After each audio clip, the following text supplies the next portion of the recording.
And continuing on, Sinister Vax, Project Blue Book, Gorgeous, where are you? Cedric, what's happening, man? Magnus, thank you for joining us. Pascal, bonjour, my friend, how are you? Always a pleasure to have you here. Yes, we do have a brand new website, spacedoutradio.com. The gorgeous Ave Marie. There she is, everyone. Give us a wave. Science Bob, thank you so much for your dedication and support of Spaced Out Radio with that super chat, my friend. Really do appreciate you. Low Pro, good to see you. Michael Huntington, how's your goatee? Please let us know with an update. 416 Bitcoin. Glenn John McEnroe, the pride of Wimbledon. Good to have you here as we continue on. And let's see here. Where are we? War Eagle to you. And who's this? Sinister Vax. Thank you so much for that. We got about 20 seconds here, everyone. Remember, Super Chats are a great way to support what we do on this show on a nightly basis. If you haven't subscribed yet, please hit that subscribe button and ring that bell. We are here 7 days a week for you as we do this thing. I'm here Monday through Friday, Lynn Wallington Saturdays and Sundays. And remember, we're always here. Thank you to all the veterans who are tuning us in. We absolutely love you. Get your horns up. Get ready. Let's kick it off right now.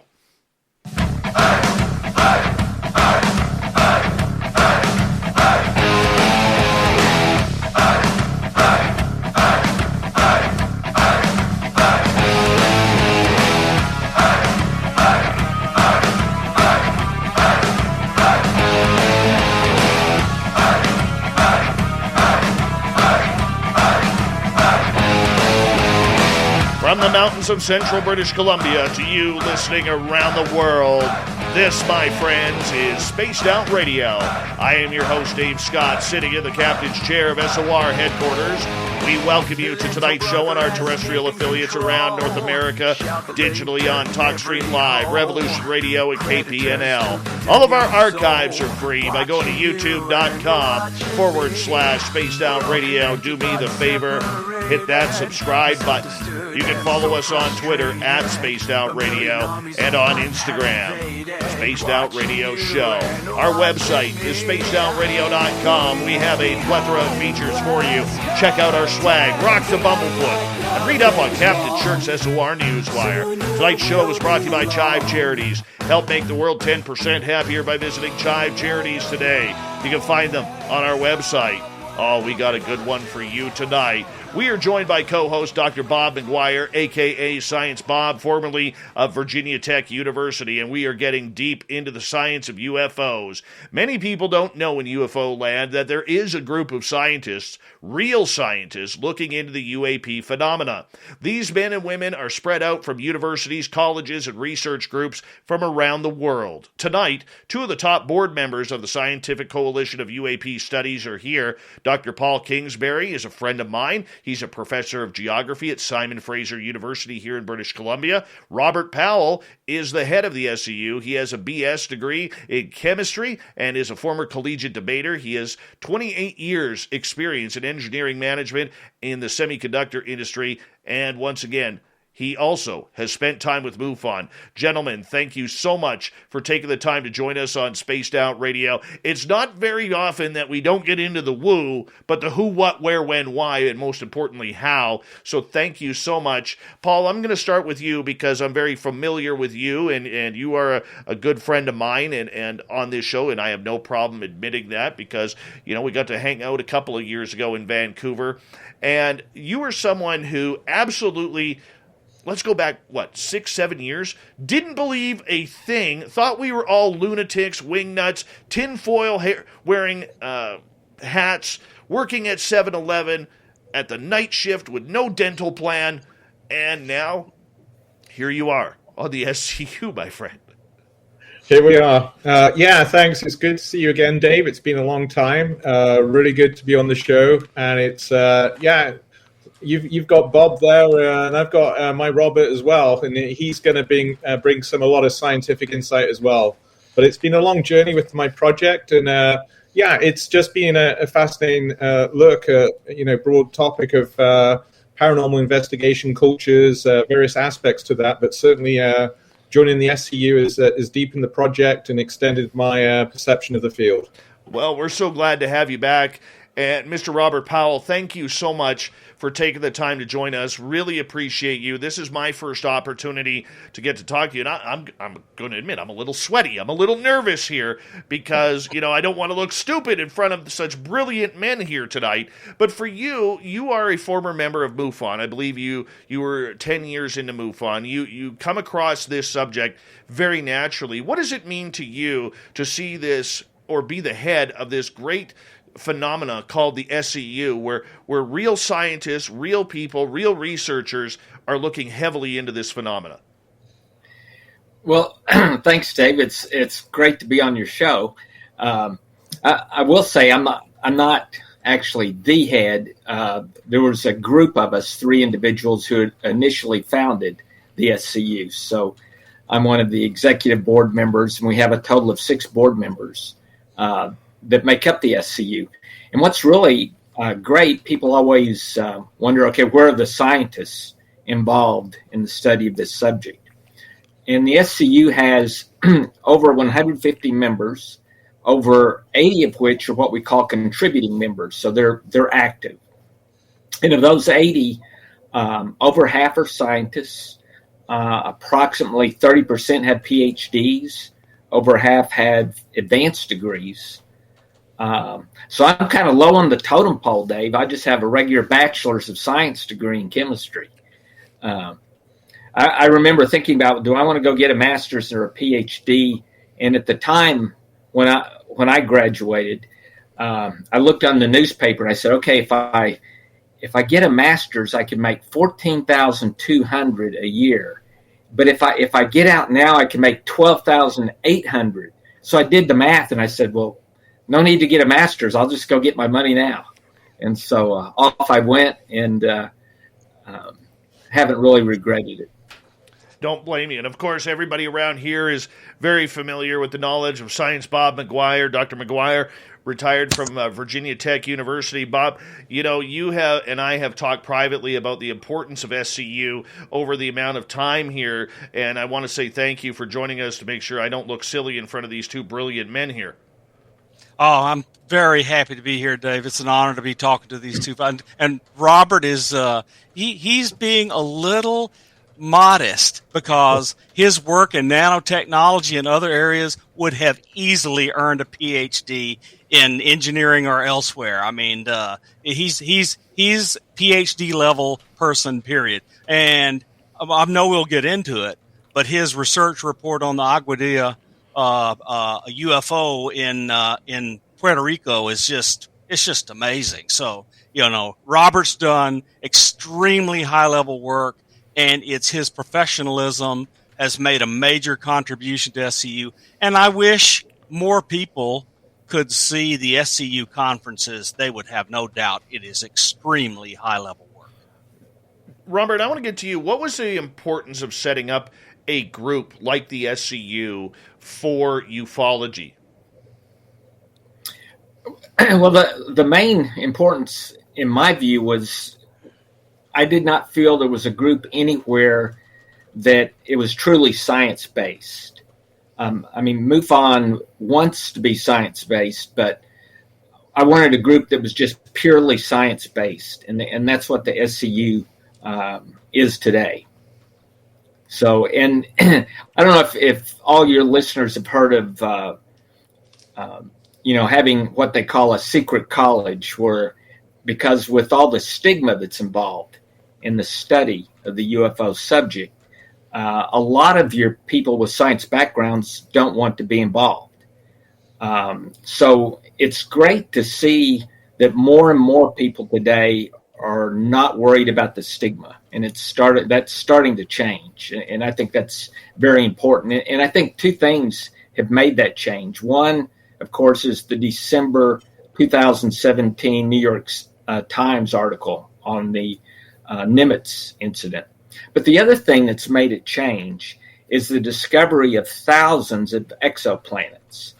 And it makes people realize we are not unique like we thought we were only 30 years ago. So I think that has been a big change also. And just let me add quickly, I think it is a major contributing factor to people's perceptions in and around scientific communities and endeavors that the chair of the astrophysics department at Harvard is now a major contributor to the overall area with Avi Loeb and his Galileo project. Now, I'm not sure how well Avi Loeb is going to aid us in kind of the things that most of the people in SCU want to do. I think he just wants to look for big rocks that are flying through the solar system from outside of our solar system. But it's a contributing thing because he really stirred up a lot of stuff with this Oumuamua. Yeah, I think you're right, Bob. It's great to have a Harvard scientist, right, come forth and say we need to look at this subject, right? That's in the past you couldn't even get people to say they were willing to look at the subject. So I think that has been a big plus with the Galileo project. Yep. Paul, I want to bring you in here for a minute here because I want to get your opinion of the fact that, more scientists are starting to take this subject seriously. They're not poo-pooing it the way they normally did, as a bunch of rednecks out there, looking for satellites at night. So for you, seeing the scientific community start to shift and start to change in the wonderment that some way, somehow, we may not be alone in this universe or in this dimension, is it the younger scientists that are really starting to drive this forward, that we may not be alone, or let's be open to the study? Or is everybody collectively trying to come together and really take over this brand new phenomena that could really transform science of what we know today? Yeah, that's a good question, Dave. The relationship between the study of UAPs, UFOs, and how it relates to academic, conventional scientific approaches. Generally, it's the ufology group that try and reach out to academia. So when I first met Robert and also Rich Hoffman, who's on the board of SCU, this was a MUFON conference in 2015, Irvine, California. And one of the themes of the conference was to engage with academia. So there was an attempt by MUFON, to reach out to academics to frame the conference for one of those goals. But of course, there weren't many academics there. I mean, I was there as part of my study, which is a social scientific study, to think about the role of UFO studies within society, relationship with academia. But it for over 6 years at least, a major organization, MUFON, was trying to link to universities. And then, of course, we had the New York Times article that Robert mentioned, which was, that was a major piece of news, first and foremost, for assigning names, dollar amounts to, previously pretty obscure studies by the U.S. military on UAPs. And then more recently, a lot of news buzz with the Pentagon report, which came out in June. Many people, liken it to a kind of a damp squib, like there wasn't too much revealed, there wasn't any big epiphanies in there. But I don't think that's the only take or read of that document. There's certainly a lot of interesting tidbits in there in terms of 143 out of 144 of these encounters which can't be explained.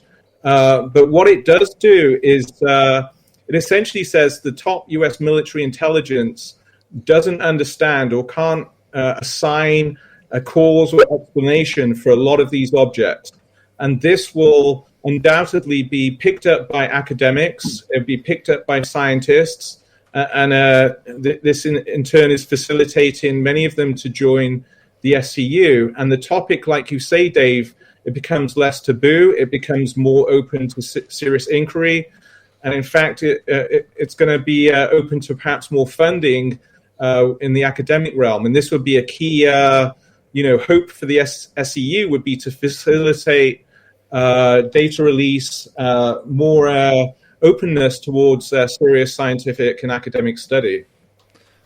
All right, Bob, you want to come on in? I do. So I was I know that Robert and SCU have mentioned recently internally some organizing some people, groups, factors together to go after funding, but funding is the big deal. So the thing that I see coming on as a result of the language that is in the current National Defense Authorization Act, where it moves up into the Office of the Secretary of Defense, and all departments and all organizations associated with the Pentagon and DoD, including all of the intelligence agencies and so forth, need to report to that office all UAP activities, and also the demand put in that language, if it passes, becomes law, of reporting on all known events back in time. So there is no limit. At 2004, it goes backwards in time, and the order also is everything that's discovered about other countries collecting debris, vehicles, so forth, also must be included in these reports. So look, if that happens, I know what happens when you get a big office like that going inside the Pentagon. Funding happens. You get research dollars. Now, there may be classified research contracts, which is not unusual. I mean, I was the chief scientist of the Hume Center at Virginia Tech for 11 years, and 95% of our money was on classified contracts where we had an unclassified component for which students could get a degree. But the contracts themselves were classified. I can see that kind of thing happen. But once it happens, and once you start getting unclassified components published in journals based on that kind of funding, it will broaden, and the heyday will become big when the National Science Foundation, the Air Force Office of Scientific Research, the Navy Research Labs, ONR, and those entities give out grants to do work, because they are not tethered to a specific contract deliverable. They allow scientists, engineers, and so forth do research that is broad and can change with time as they make progress. When we get there, we will have reached the Holy Grail, and then the study of UAPs will be a scientific mainstream endeavor. Absolutely, gentlemen. I want to get right back to the SCU for a minute. What is, so for our public, because we got about 6 minutes to go here before the break at the bottom of the hour, what is the goal of the SCU regarding UFOs? Is it the science? Is it to bring that science to the public? Or is it about culminating together to try and figure out the technology that is behind these UAP? Robert, let's start with you. It's kind of all of those, Dave. I mean, we want to get the information to the public, and we want to engage mainstream science with the subject, right? I'm hoping it turns out like Bob was suggesting, and that there will be grants and money supplied to universities to work on this subject, and that it won't be reports that are always classified. And we don't get the information on them. Like Paul mentioned, 144 of those 145 reports, we don't have an explanation. At some point in time, there should be an explanation provided, and that it's hard to imagine that information needs to all be classified. You can explain why those other 144 either are terrestrial or are not, without violating, national security. So I think that's important. Paul, I'm curious your opinion. Yeah, so a big part of my role on the SCU, I was brought in to help facilitate the peer review process for the papers. So, SCU, which is first and foremost a think tank, multiple missions, elements to it that Robert talked about. One of the key goals is the dissemination of serious, rigorous studies. And so I've got a background in editorial roles with journals, book series, University Press with Nebraska. And so I kind of lend my expertise to make the peer review process, for which we get papers from SCU members, as objective and neutral as possible. So that means facilitating choosing the correct reviewers, going back and forth with the authors and the reviewers' comments. And so a key part then is to publish the papers which have been through a rigorous referee process. And so, again, this is all part of the SCU mission, is to try and use our collective skills and background to, disseminate scientific studies of the phenomena. For those of us who don't know much about the SCU or the players involved, are a lot of the scientists and members on board involved in classified projects where they may have or may not have come in contact with any type of foreign material? I'm not aware of anyone within the SCU who's engaged in a classified project or has had definite access to foreign material. I did do a paper which Paul's group peer-reviewed on the Ubatuba sample, which was from back in 1957. We basically did some what's called the high-res ICP-PMS testing to look at isotope ratios on that material. We weren't able to establish that it was non-terrestrial because of some of the techniques that we used. But we did establish that, as far as we could tell, the magnesium was terrestrial, but some of the trace elements is what we wanted to look at. Okay, so when you're going through that, how does it work? How does someone join the SCU? What are the qualifications they have to bring forward in order to sign up for it?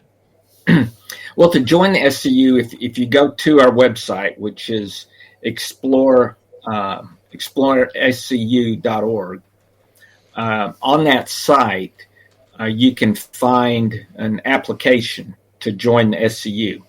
And there's basically an application form, and you send in a copy of your resume. And that's basically the process. We have two basic categories of members. We have, members who initially join, and then we have what we call contributing members who actually provide some type of contribution to the organization. Okay, so with that happeing, does it matter what they have their education or their scientific background in? Well, there are different ways people can contribute to the SCU, right? For example, we always need people who can edit, who can write articles, individuals who are good project managers. There are a lot of roles that are available that are not necessarily require a science type background. It is important to be able to just do critical thinking and logical thinking, but you can do critical and logical thinking, without having a science background. All right, 1 minute to go, Paul. I'll give you the final word on this. Yeah, I mean, I think Robert's right. The point of SCU is because of the, this is evolving field of study with the reports being released and, the ongoing phenomena. A key part of it is trying to include many different kinds of people who can help with the project. And so this may include PhDs who want to play a very active role in some of the studies, or it may be more folks who can help with the publication process with the web page. So it's a fairly young organization, but we're seeking to grow and attract people who can help our mission.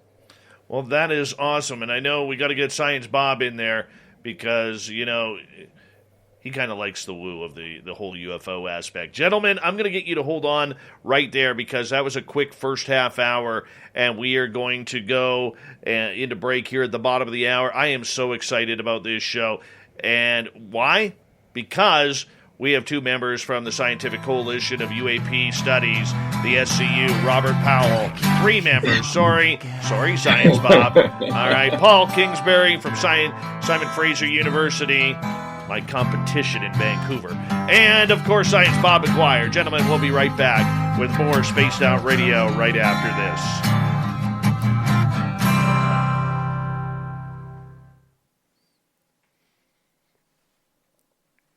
Well, this is one of those Sesame Street. One of these guys is doing his own thing. 3 SCUs and 1 meathead from Canada.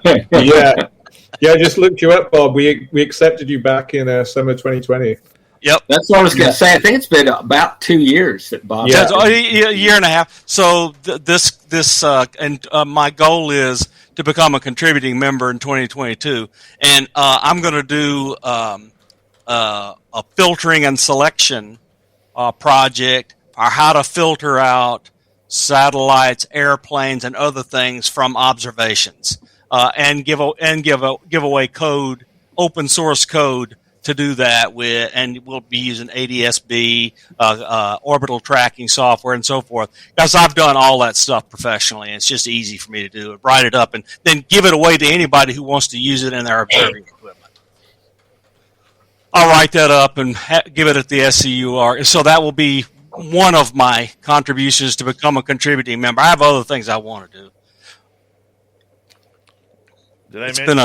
It's been a busy year since I joined, year and a half. My mother went into a nursing home. She got COVID, so forth and so on. It's just that one thing after another kind of slowed me down. But anyway, all of that seems to be going behind me. Yeah. My buddy Pascal, now Paul, my friend Pascal, who has his Bachelor's of Science as well, this is a man that you would like to study. Oh, all right. Yes. Yeah. So off the air and off of YouTube, I will tell you some things that I know personally Pascal has done. Yeah. Okay. Yeah. I remember the shout out that you gave to him, Dave. So is he based in Quebec or? No, he's in Lake Country. Okay. In between Vernon and Kelowna. But my own experiences that I have had are 100% the direct result of Pascal. Interesting.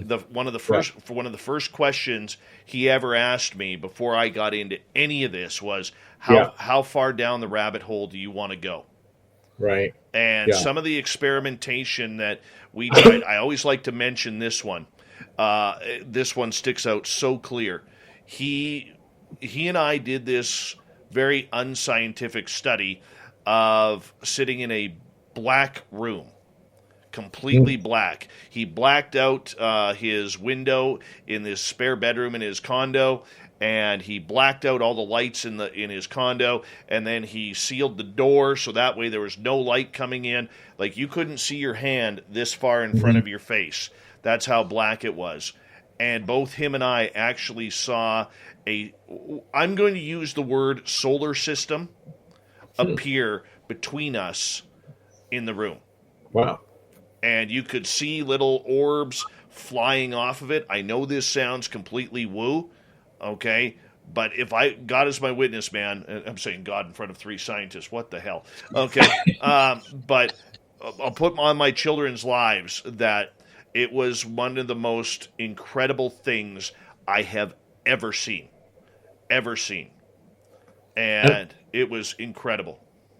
And was there an attempt to conjure up or to manifest? It was complete meditation did it. Meditation and this, like, literally this solar system was spinning, and you would see these little orbs shoot off of it every now and again, and then spirits started coming in where I couldn't see his spirits, he couldn't see my spirits. And the one cool part about it was I remember putting my hand up in front of my face, and humans glow, right? I think we all know humans glow. I could actually see my hand glowing in front of my face, and I'm like this, and I'm like looking at my fingers luminescent. He couldn't see it, and he's three feet in front of me. Every object in the universe glows, Dave. It's called black body radiation. well, slap my ass again there, Bob. Nice, Bob. I got to keep him straight, guys. I just like the woo. That's all I'm saying. But I blame Pascal in a beautiful way. He is my guru, my mentor. He says here, thank you again for the super chat, Pascal. He says, numb the outer senses so that the inner senses open up. If that makes sense. I just sit there and take it. I'm his guinea pig. But because of him directly, we're coming back in like 20 seconds here. Because of him directly, I have probably seen 120, 130, 140 UFOs. Wow. Including a landing. Wow. I've been face-to-face with extraterrestrials twice. Like, while we're awake, none of this dream crap. Yeah, it's all because of him. Hold on. Okay.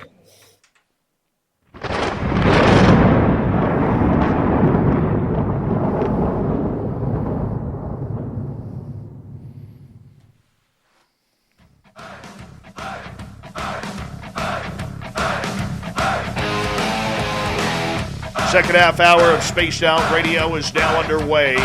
My name is Dave Scott. Thank you so much for taking the time to join us. We really do appreciate earning your listening ears. Want to remind you that if you miss portions of this show or others, check out our free archives by going to youtube.com/Spaced Out Radio. Do me the favor, hit that subscribe button. Our website is spacedoutradio.com, where we have a plethora of features for you, including rocking out to Bumblefoot and reading up on Captain Shirk's SOR Newswire. Follow us on Twitter at Spaced Out Radio and on Instagram, Spaced Out Radio Show. We continue on tonight with exploring UFOs and science. With us tonight from the Scientific Coalition of UAP Studies, we have Robert Powell, Dr. Paul Kingsbury, and of course you all know Science Bob McGuire. Gentlemen, welcome back. Thanks a lot, Dave. Good to be here, Dave. Not a problem. I want to ask about UFOs, UAP. Okay, I know your terminology is UAP when you've got aliens. Like I always say, if you don't have aliens, it's never aliens. If you've seen extraterrestrials and UFOs, it's always aliens. I just love saying that saying, as stupid as it probably sounds right now. But nonetheless, let's get into the scientific side of everything. Dr. Paul, what do you think UFOs, UAP are? Because that's one of the great debates going on right now. Yeah, I think my first entry into that question would be to really emphasize the the unexplained, because essentially there's been many different kinds of encounters with this phenomena. We know all the spectrum here between the nuts and bolts of sightings of craft, which may leave physical traces in the landscape, to the the Whitley Strieber type encounters and abductions and so on. So there is a massive kind of range here, first and foremost. But what ties them together would be the unexplained. So before we kind of say what they are, their ontology, we first have to confront the fact that we don't have the knowledge. We are epistemologically uncertain about what they are. Now, of course, some people will be quite definitive in terms of their experiences. There will be, as we've seen with the Aguadilla case, for example, very definite video recordings, tracking of various objects and so on. But in the latter case, where there's been lots of, with the FLIR camera mounted on those jets, those Hornets, they still remain a sign or a representation. So we know that science demands an object which can be explained or is explained. Science demands repeated observations, measurability, prediction, falsifiable hypotheses, empirical testing, and so on. So that's why, as a field of study of UAPs, UFOs, they still remain with that letter U, the unexplained, and so we're still on that path of trying to explain and understand them. So that would be, I would have to answer that question with that first kind of emphasis on the U of the UFO or UAP. Which makes sense, but, listening to Luis Elizondo, Paul, recently, the big debate that they seem to be having on their end, at least publicly, they're not sure if it's coming from space, from another dimension, from underwater, from inner Earth, from time travel, from the future. I mean, is this something you guys are debating as well? Over beers. Yeah. I mean, look, the SCU is about doing observational science. Yeah. You got to gather a lot of data. You need to do observational science, but that means with discipline, with scientific discipline. That means your data has to be objective. It can't be tainted by your personal bias. You want to do everything you can to remove cognitive bias and make sure that everyone trusts your data so that later on, when we get 1,000 times more data, some reasonable theories can be constructed that present falsifiable hypotheses. Until then, we're all just gathering data. Look, you know me, Dave. I've had experiences, but I never claim what they are. Ever. I know that I've had these experiences, but they are not scientific theories. Experience is not a scientific theory. And I'm not going to try to guess what they are until I have a way to make a theory, which means enough data and some things I can test.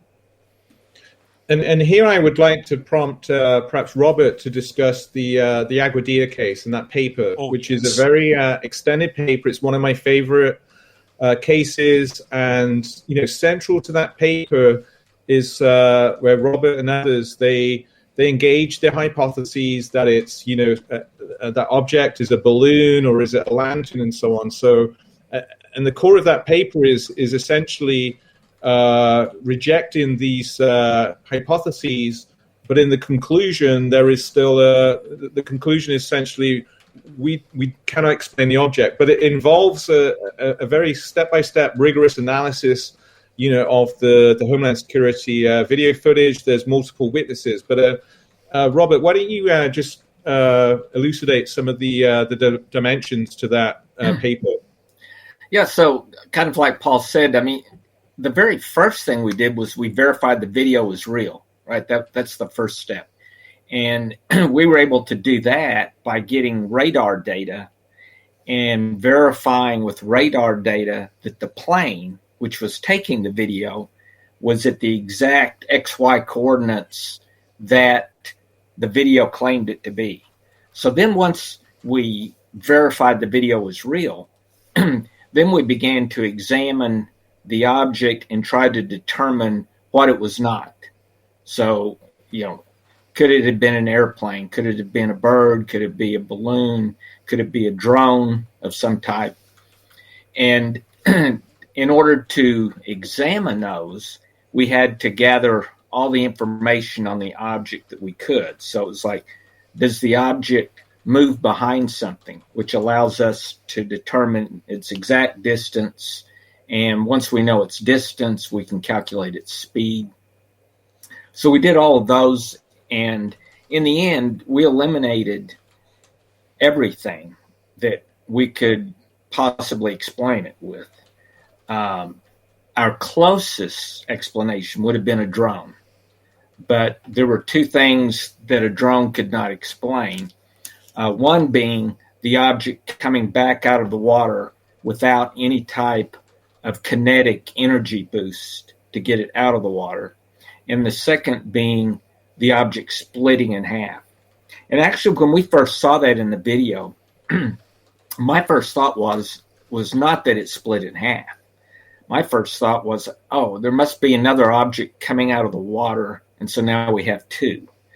And what we did is we looked at it frame by frame. And the amazing thing was you could count the pixels, and you start off with an object that consists of 60 pixels with a heated center. And it frame by frame, it grew to 120 pixels. So it's doubled in size. And as it's doubling in size, you see the heat center growing. And then it just starts to pinch off and break apart, just like mitosis in a cell.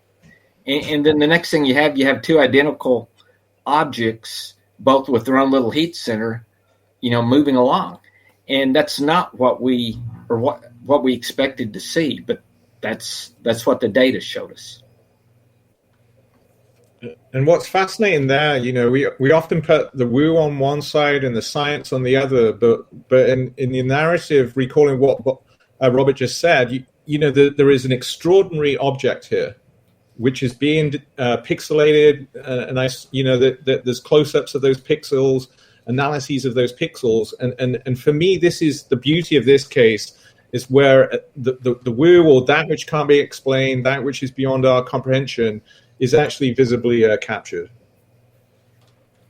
Okay, so for the fact that this case has been quite popular over the years, there's always a number of people out there that try to debunk it. Robert, why do you think this is a real series of, or a real case of UFOs or UAP, rather than people who've tried to debunk it? Well, the one thing you'll always find with the debunkers, at least all the ones I've ever seen, is they never put out a paper on their debunking. There's no paper that starts off and saying, here's a video, here's what's happening, and this is why it's not valid. There was one guy who put out one which was a partial paper. It didn't cover the entire video. It basically covered the part to try to explain it as a balloon, but it looks at only a segment of what's going on. It doesn't explain how does the balloon disappear into the water, how does it come back out of the water, how does it split in half. It doesn't explain any of that, and this gets into way too technical, but when you look at the lines of sight to try to explain it as a balloon, that falls apart also. So there just hasn't been a good explanation for the Aguadilla video. And the explanations, I'll give you an example. Sometimes they'll say, okay, they try to explain that the object disappeared in the water. So their first explanation was, a cloud came in between, and so the cloud blocks the infrared. But the problem with that explanation is you can still see the ocean waves. So the cloud can't block the object and not block the ocean waves right below the object. So that fell apart. So then they come back with the next argument. So it's like, well, it must be that the camera just lost its ability to focus at that point in time, and so the object just disappeared because the camera lost stability. But then that falls apart because the object's moving away from you. So it's getting farther from the camera, and yet it suddenly shows back up as it comes out of the water. So all of a sudden, I guess the camera regained its ability to focus just in time to see it come out of the water. So it's, I get where I don't even pay attention anymore to the debunking arguments. Most of them are not really sincere. Science Bob. And they really just, look, if you have an ensemble of collected data around these events, you can't pick out this 1 second of 100 seconds of data and claim because your 1 second of data has a different explanation from the 100 seconds of data, you've debunked it. That's just not the way it works. The Aguadilla UAP had a collection of events, all produced by an object that became two objects. It was transmedium. And for example, look, when the object enters the water is still in focus, both in the foreground and the background of that when it entered the water and when it came out, split in half. You just can't explain a tiny piece of the data and neglect all the other things that makes your explanation wrong. You just can't. It's just debunkers are not clear thinking logicians. And I'm a mathematician, and that's logic is what we do all day long. It's just you have to be logical, and you have to have a complete logical argument that explains all of the data and call it not a UFO. And just people don't do that. They don't ever do that. Never. Okay, so what do we classify this in? Do we classify it as a UAP? Do we classify it as something else? It's unknown. Yeah, unknown. I have no valid hypothesis for what that is, that I can give you any data to prove my conclusion. None. It's just one of the greatest studies of one of these objects that's ever been done. Robert and his team's work on that. It was just remarkable piece of work. It's just how it ought to be done. Okay, taking that what Bob just said there regarding this is how it's supposed to be done, what if we look at older cases, whether it's Roswell, the Phoenix Lights? I mean, these are two cases outside of the DNI report that are really still driving people crazy in the United States. Not just ufologists, but other people who want to know about this. Paul, when we come to you on this one, we don't see a lot of talk about the history of a lot of these other sightings. And it's sad to say that 70 years later, Roswell is still prominent. Yeah, it's interesting you bring that up, Dave. We had a discussion board level about how to approach or assess papers that we received that would seek to engage, revisit historical studies. So while there's some of those classic cases, events in the past, there may still be new data that arises, new technologies that can analyze perhaps TV videos of, say, the Phoenix Lights, for example. Like a case, even though it's historical, is never quite dead because there's a potential new methods to approach the data. On the other hand, they aren't as immediate, or they may not have as granulated fine data as more recent cases, or with compare the Phoenix Light camera footage compared to the Aguadilla Homeland Security feed and radar data. So in the end, we would regard them as a different kind of approach, a different phenomenon because of their historical status. But you're right. The thing with these events is that they don't. It takes a while for them to leave the media kind of buzz, but they become classics. They become historical events, and that always feeds into people's present consciousness and thinking. In Roswell, we have eyewitness testimony. We don't have data. We don't have radar. We don't have video. We don't have pictures even. So we have eyewitness testimony. Very cool. How about for you, Robert? What about a lot of these elderly cases that we see going on? I mean, how important are they in today's ufology, considering that it's not even being talked about by anybody within Washington, D.C., Lou Elizondo or Chris Mellon, because those are the people who are being relied upon for information publicly right now? Right. It's always good to understand the history of any subject and not look at only the current information. Although there are problems with historical cases because the witnesses are often dead, you can't regain your data. There is information in those historical cases. For example, one of the things I look for in an object to say this can't be terrestrial is that there is a speed or an acceleration that's demonstrated that's not explainable. There are many cases from the 1950s by United States pilots who were in jets and who see an object near them, and then within 2 seconds, the object is completely out of sight. And you can actually do the math work on that to determine how fast it had to move in order to disappear from human eyesight. And it's not just one case. There are many cases like that. That's similar also to what happened in the Nimitz case with Commander Fravor and Lieutenant Commander Slate.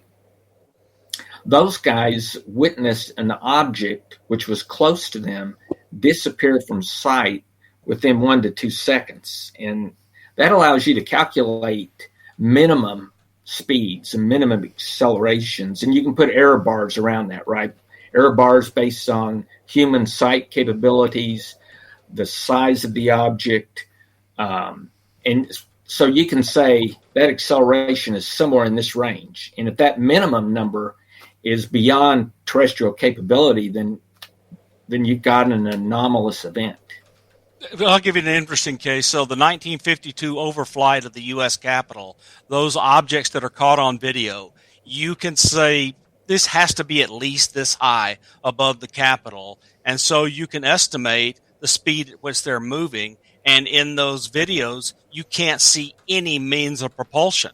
They're moving too slow just to hang there, and they move off too fast later, and they have tons of radar return data. It's just completely unexplainable what flew over the Capitol in 1952 on 2 separate weekends. Yeah. Another good example is in 1968 over Minot Air Force Base. And actually, a Frenchman by the name of Dr. Claude Poher wrote a paper on this. We have the actual radar photographs of the object near the B-52. And in one photograph, it's on the left wing, and the next photograph, it's off his right wing. And so you can calculate how fast that object had to move in order to go from one side of the plane to the next within one sweep of the radar. So it's there are a number of incidents. I'll give you another one that maybe I'm trying. Maybe Bob or Paul, you guys can remind me on this. It was the Army guys helicopter back in 1974. It was Cohen. Can't remember the guys, but it was a National Guard group that were in a helicopter. They see a light far away, and then within 1 second, this light is suddenly a cigar-shaped object that's directly in front of their helicopter and beaming green light into their helicopter. Any object to become a pinpoint of light to suddenly just be standing right in front of you, that's an enormous speed, let alone the de-acceleration of stopping right in front of you. So there are many cases like that in history. Very cool. Very cool. Gentlemen, we have about 2 minutes to go here before we got to go to break here at the top of the hour. We're talking SCU and UFOs tonight. The big question is, are we ever going to learn what a UFO is or a UAP is, Paul? Are we getting closer to that date? Never mind the fact that everybody is wishing on disclosure and waving the disclosure flag as quickly as they can, and whether or not the debate is if the government really does have crash retrievals. But do you think, just from a scientific point of view, we are closer to figuring out what these objects in the sky or the water are? I think we are, because I think one of the consequences of the Pentagon report that came out in June is the assertion, almost admission, that the U.S. military can't explain these numerous encounters with these strange objects. I think the net result of that report, as I mentioned earlier, it will make the field of study more legitimate. And as Bob mentioned, I think dollar amounts, funding for this field is crucial to move the study further.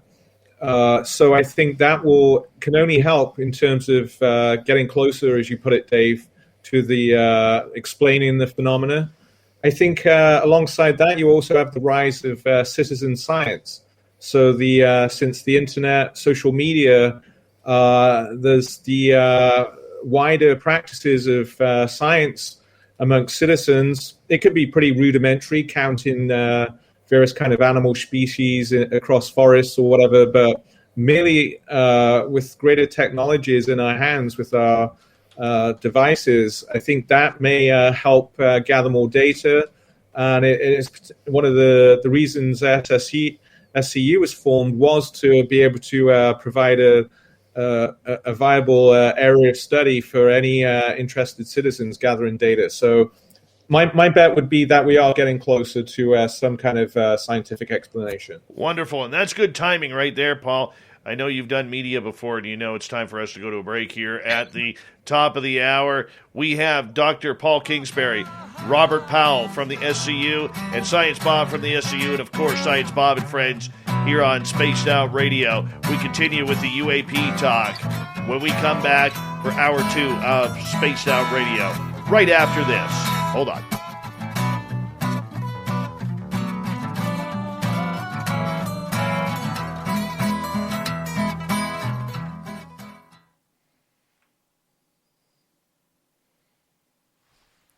All right, we're clear.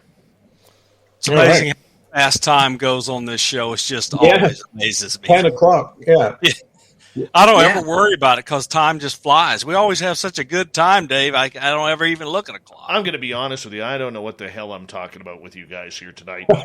I am making it. No, I'm teasing, but Robert's on at midnight. I think we're on for another hour. Is that it, Dave? Hour and a half. Hour and a half. Another hour and a half there, Robert. But never mind. Okay. You know, it just goes so fast you just can't even notice it. I mean, you've been on before.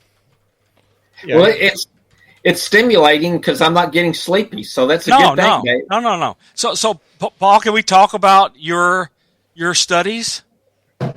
Yeah. So I mean, I don't know how much of the stuff you've done. I know you got Yeah. graduate students and so forth, Yeah. and I don't want you to screw up their publications, but I would like to hear some of your conclusions. Yeah. So I'm essentially I'm just going to hit the looking bathroom, at guys. the paranormal investigations. So that's a wide. No, I understand, but our audience would like to hear about that because of the way you're studying scientifically and so forth. They would be interested. Yeah, I can talk. I got a journal article. I attended a crop circle conference in England, Sasquatch Summit in Washington. So I mean, it covers a lot of different objects, and the object will invite and demand different kinds of studies, right? Yep. Well, the other thing I think we should emphasize is the three of us being in SCU as contributing or associate members it is truly a multidisciplinary group. Yeah. And this problem is going to require the minds from all sorts of disciplines to make any headway. The other thing is, I mean, we have one of the greatest people in the world in SCU to talk about and discuss the potential methods for propulsion in Eric Davis. I mean, we just have a terrific group of people here. So it should be emphasized how broad the scope of interests that are in the group, from top-level scientists, top-level engineers. You're doing the social sciences and making a study of the kinds of people that are involved in you. This stuff is important. We have to look at this from all aspects to gain that, to get a real handle on it. Yeah. Our science advisor, Sarah, will often say, interview data is still data. Even if it's, there's different kinds of experiences, of course, but even, firsthand testimony is still data, even if it's a sighting. Since I was 20 and started doing real math, I'm a Bayesian. You do not throw away data, you weight it differently. Yeah. You don't throw it away, you weight it differently. And the nice thing about doing Bayesian training is you can jointly re-estimate the probability distributions along with making conclusions. And so the more data you get, the more you can do that. I mean, I've been doing this forever. I learned doing that stuff when I was doing cryptanalysis for NSA. It just was pounded into me to be this Bayesian since I was 20-something years old. Yeah, so I'm just looking that up, Bob. So, so it's a way of describing epistemological uncertainty. Yeah. Through probability. Yeah. Yep. And re-estimation. So, look, typically the systems I've studied a lot were Markov models. We're not going to go into it, but there is a theorem that says that you can jointly re-estimate the parameters of your probability distribution and the expected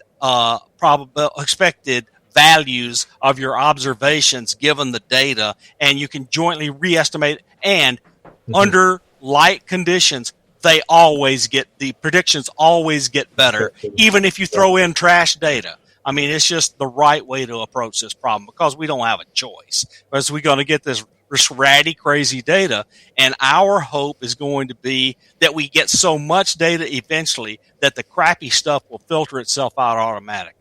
Interesting. We just got to take that approach. That's my opinion, right?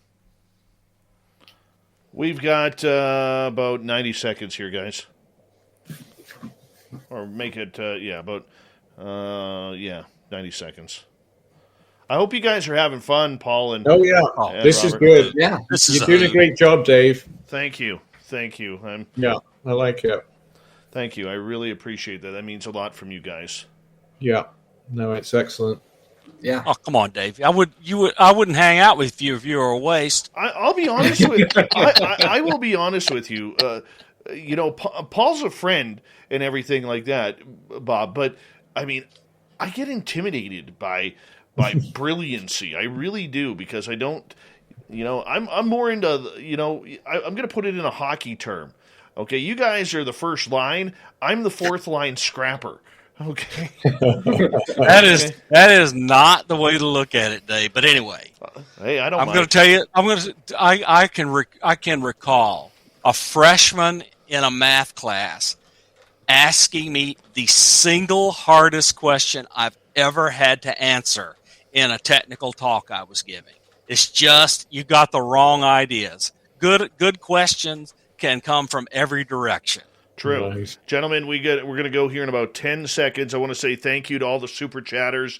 Really appreciate the love and support. Thank you to all the veterans who are tuning on in. You always have a safe home here at SOR. Here we go.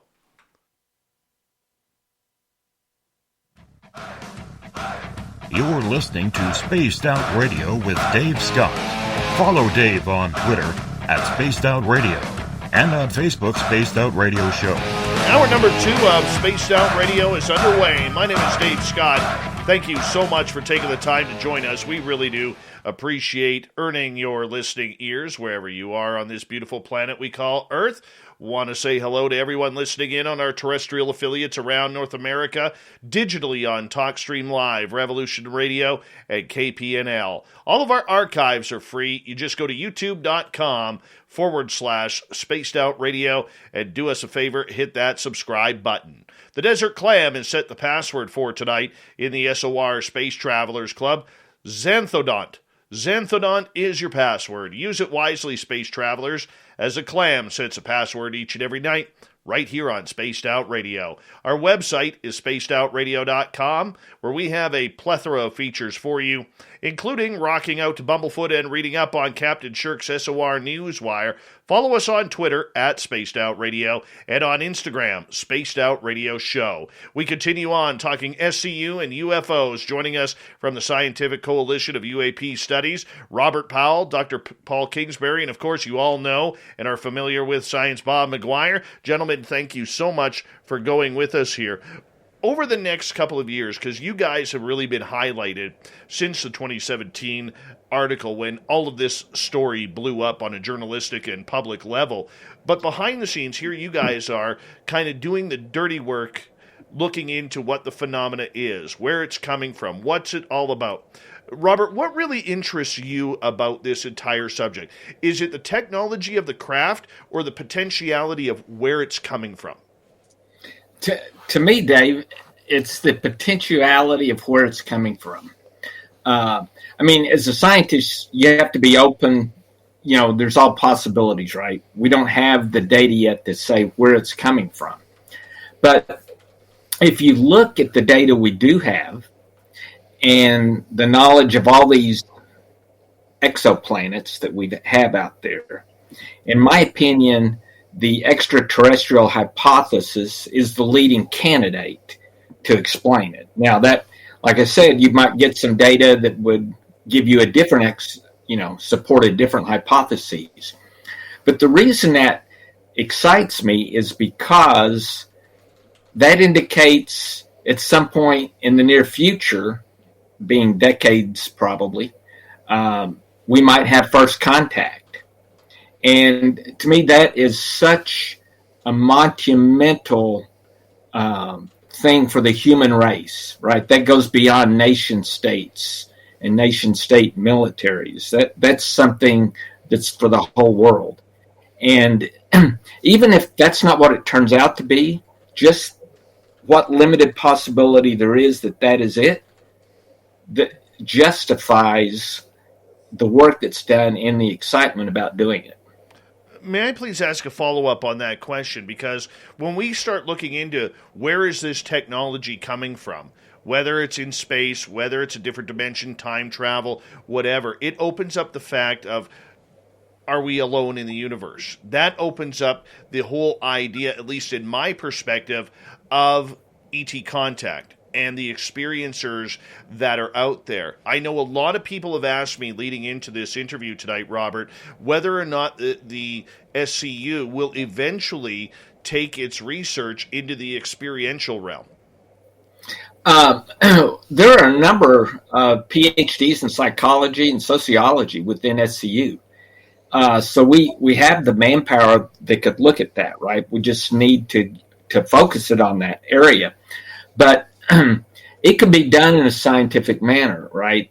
I mean, you can basically create an entire questionnaire that you would ask experiencers.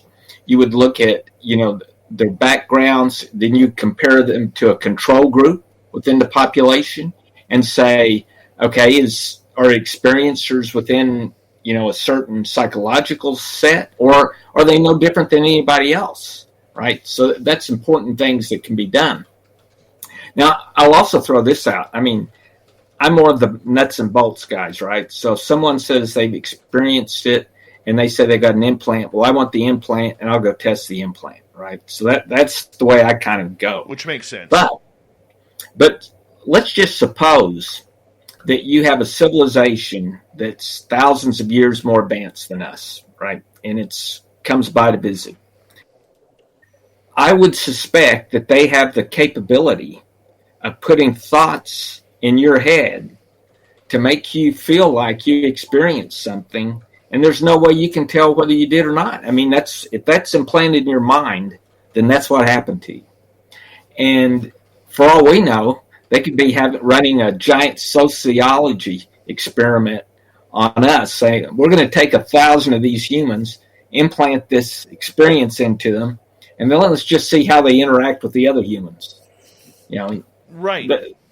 Right, and I understand and appreciate that, but the majority of the UFO community believes or has this idea in their brains that the scientists, such as you three grand members of that club, really don't care about the experiencer, that the experiencer has been cast aside because we cannot prove anecdotal evidence. Right. And okay, so from my viewpoint, for me, I don't have a background in psychology and sociology. Right. So I don't feel qualified to look at that aspect of it. Well, I think that rests with people who have more experience in that part of human nature. Right. Let me comment, Dave. No one in the scientific groups that we're talking about inside SCU would be more in need of actual funding to construct one of these questionnaires and put together all the computing resources and all this other stuff that would take to gather and analyze the data. So the scientists that would be doing that, especially if they wanted to get it into a peer-reviewed publication, they're going to have funding because they're going to want to bring in their graduate students while they manage the research activity, and all of that stuff is done together. And you can't, look, no bucks, Dave, no buck Rogers. You have to have the funding to pay these people's way, pay their labs, pay their lab costs, pay their graduate students' tuitions, pay their graduate research assistant stipends. It's just money is the thing that we don't have now that we are hoping, everyone in SCU is hoping, will change now that this has come out in the open. And another thing as well, Dave, is there's different kinds of science as well, right? So there's, I would classify myself definitely as a social scientist.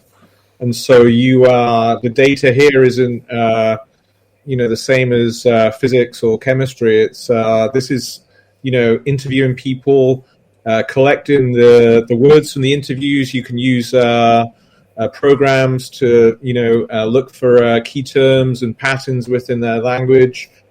We have a science advisor on SCU, and she often always says, look, interview data is data. We can use this data information to analyze more carefully, rigorously a UAP case. It's a different kind of data, but nonetheless it can help further the field.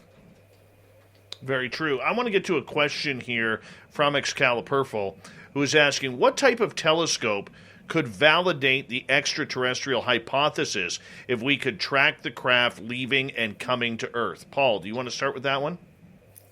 Well, then, so the validation there becomes, following these objects, these crafts. So I'm not an astronomer. I'm not really conversant with telescope technology, but the telescope would have to be able to do so reliably. It would have to be able to ascertain the propulsion systems, maybe the kind of materials that the craft is made of.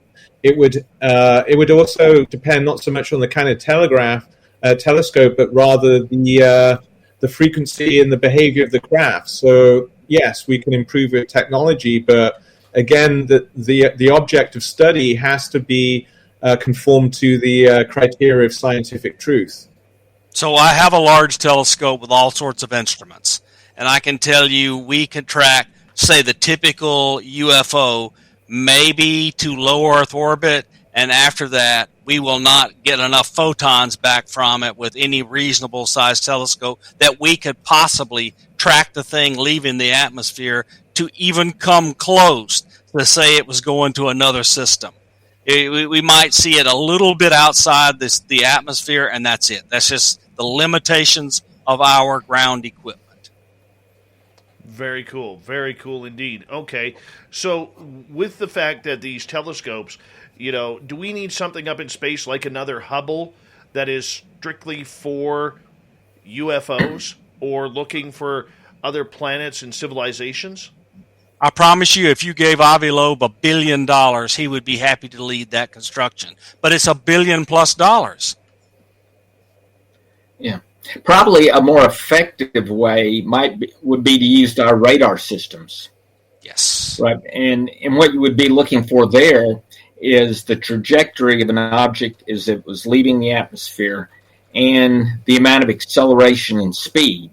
So you would want to be able to determine that what you're looking at meets what you would expect from a craft that had capabilities of traveling interstellar.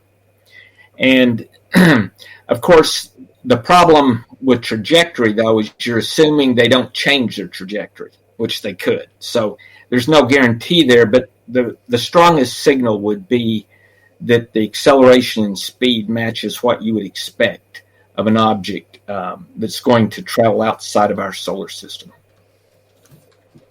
Very true. Very true. So for you guys, as you look towards trying to figure out where this is coming from or where it's coming from, Paul, I'm going to ask you in regards to the phenomena itself and where it is originating from. What is your best guess? Because it's all hypothesis right now. Yeah. Well, I'm trained as a human geographer, and so I'm really appreciative of the role of regions and space and scale. And you may recall, Dave, we at the conference we met at, the New Paradigm Conference. Yes. Local skywatcher Charles Lamoureux, based in Vancouver. He's on YouTube with numerous videos. He talking about technology and telescopes. He spent a lot of money on equipment to try and catch, if you will, these sightings. And Charles is a big believer in the flap areas, or thinking of so the question, where are they from?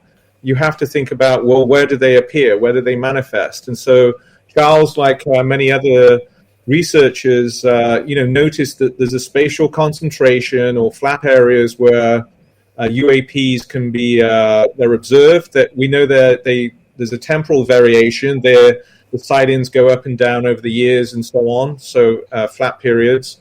So Charles is a big believer that there's something maybe on the Earth's crust or even bodies of water that may attract these UAPs. I'm a big fan of the work that was done in Hessdalen in Norway, where there was this is a good example of academic, scientific, and local citizens project in the Hessdalen Lights during the 1980s, and there's some really interesting data there.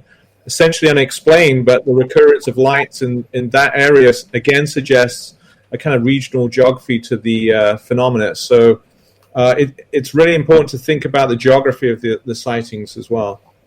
Yep. Bob, your opinion? Okay, so a thing that I think we should bring up why people want debris. I think we should bring that up. So if SCU got its hands on debris, what are one of the things it would look for? Okay, so we know because astronomers look through their telescopes at stars all over. Let's restrict ourselves to our galaxy right now. The materials that make up the stars and the solar system that they have around them are different from one star to another. And the atomic fusion, the nuclear fusion that goes on inside those stars, and the materials that came together to make those stars and those planets, they have different makeups. And we can look at the light coming from those stars and tell lots of things about their different makeup. So where am I going with this?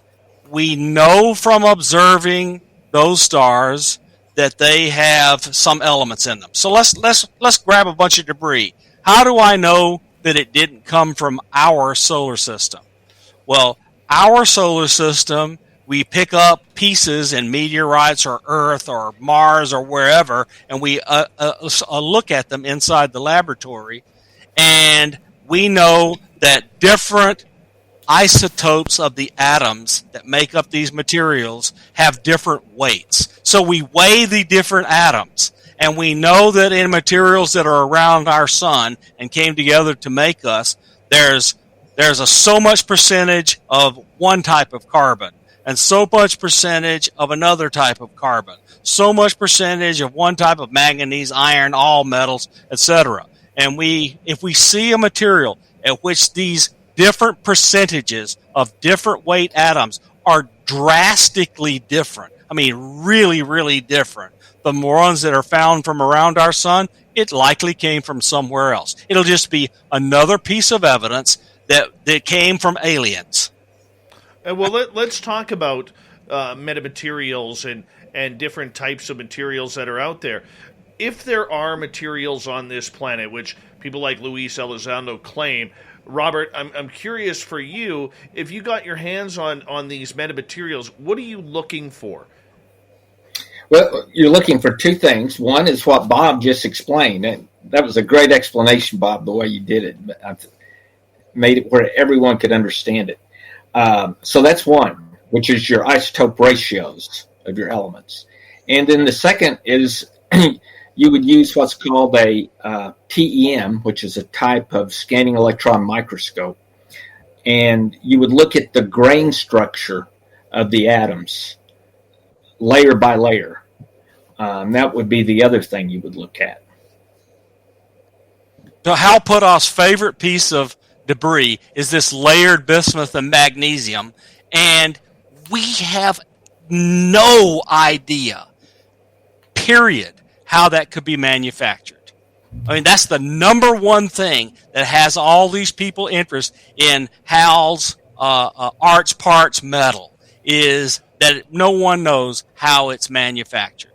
It's very, very thin layer of magnesium, very, very thin layer of bismuth, alternating, stacked up together, and no one knows how you could manufacture that, or even why such a thing would be manufactured. And it would be ridiculously expensive to manufacture it given the current Earth technology. So that's why everybody's interested in figuring out what the heck is going on with Art's parts, layered bismuth magnesium from Linda Moulton Howe and Hal Puthoff. That's why there's an interest. We need to do more of those kinds of studies of the materials we have and look at other evidence. Dr. Paul, I want to bring you in here for a second.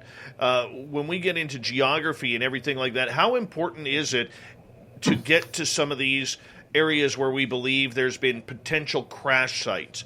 Because we know that when the military goes in, they're taking all the big pieces if they get their hands on it first. But there's still going to be smaller pieces, maybe even microbial, that could be there for us to detect.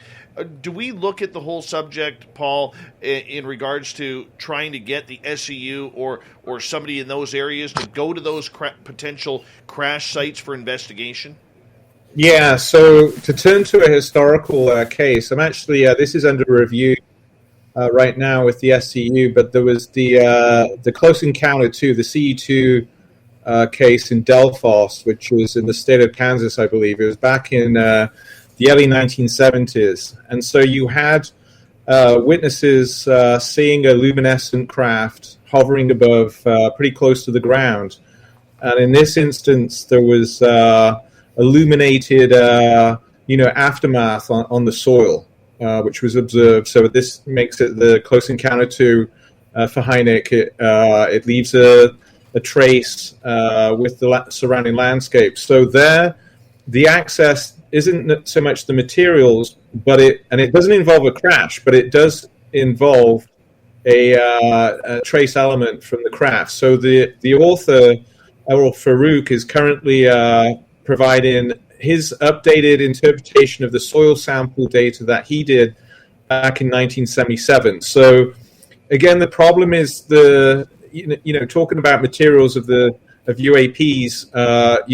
George Knapp likes to go on and about the unobtainium, because the essential substance of the craft is always out of reach, and this in a sense defines the unexplained, the object. So in terms of catching up with crash sites and debris, I mean, again, it's the data, the testing, the small trace samples that are.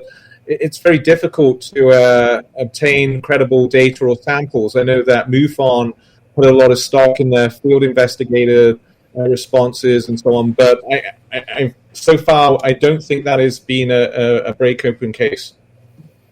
All right.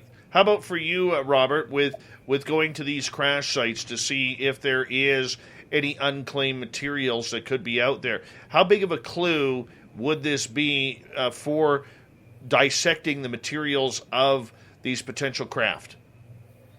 Well, I mean, the example, that Paul gave is for trace materials, and it sounds like you're asking, Dave, an actual physical craft that has crashed. That would be a wondrous thing to have your hands on. As far as I know, there's never been a physical crash with material like that. The only thing we've ever gotten is either a claim of a small piece of a craft, such as an Ubatuba, or trace materials, such as in Delphos, Kansas. That's as close as we've gotten. My personal view is that if there ever was a crash, that whoever crashed there, their comrades would be there to pick up the remains within a very short time. I mean, that's what we would do, right? If something happened, with a spaceship, if we were over Mars and we're a little more advanced and developed, we're not going to leave it there. So very true. I guess I don't have a lot of hope that we'll ever get something like that. Here's kind of the example I like to think of, Dave. When we're trying to get this kind of information, it's like you've got the professor in the laboratory, and he's got these rats, and he's running experiments on them. And it's like we're the rats, and we decide we look up at that professor and we go, I need to get some data on that guy. I mean, there's some problem to start with right there. Gentlemen, I'm going to get you to hold on right there because we do have to go to a break here at the bottom of the hour. Man, this show is flying on by. Science and UFOs from the SCU, Robert Powell, Dr. Paul Kingsbury, and Science Bob McGuire. We continue with the scientific talk. And maybe we'll throw in a few of your questions when we come back on Spaced Out Radio.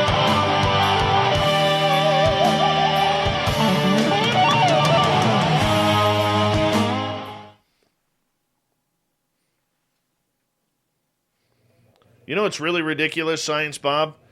I was so pumped up for tonight's show, I actually wore pants.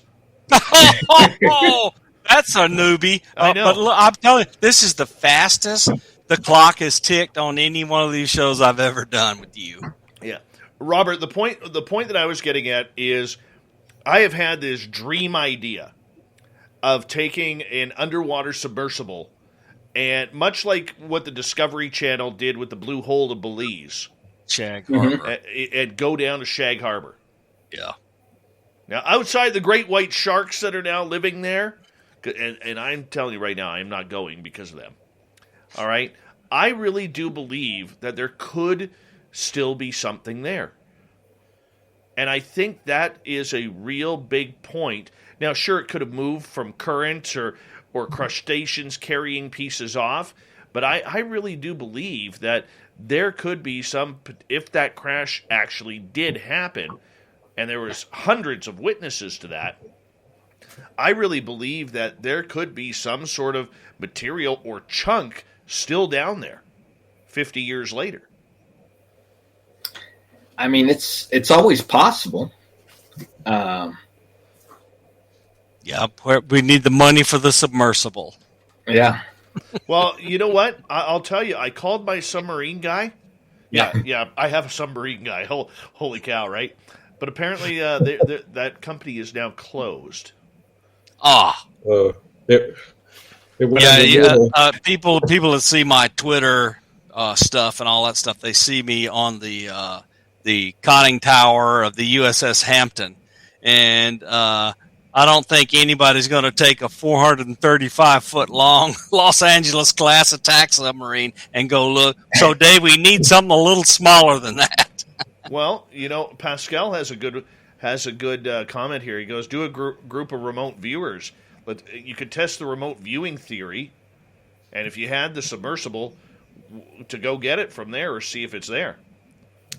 Nice. If you have the submersible, there's a big if. Yeah, but if you could get Discovery Channel to pick this up, they where the thing went down at Shag Harbor is not that deep, so it's not going to take the world's greatest submersible. No, but it is going to have to be maneuverable. No, but they do have horrible currents in that area. Yeah, I know that, and that's the reason I think most of the debris is distributed halfway across the Atlantic.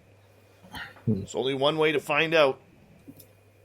But there's it'd be great if there was one piece the size of a softball that we could get hold of. Boy, we could do a ton of tests. Oh yeah, just give us a pound of it. Oh yeah, do an isotopic ratio test and find it can't have come from the solar system. That would be lovely. I really do believe, gentlemen, that outside of what the United States military may or may not have, that is the only place that we could really do scientific study on a public level.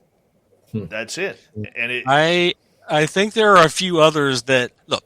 No matter how hard the military or whoever tried, if there was a crashed vehicle, there is stuff left behind. And so there are multiple sites that you could go to, I think, and still find debris if a crash happened.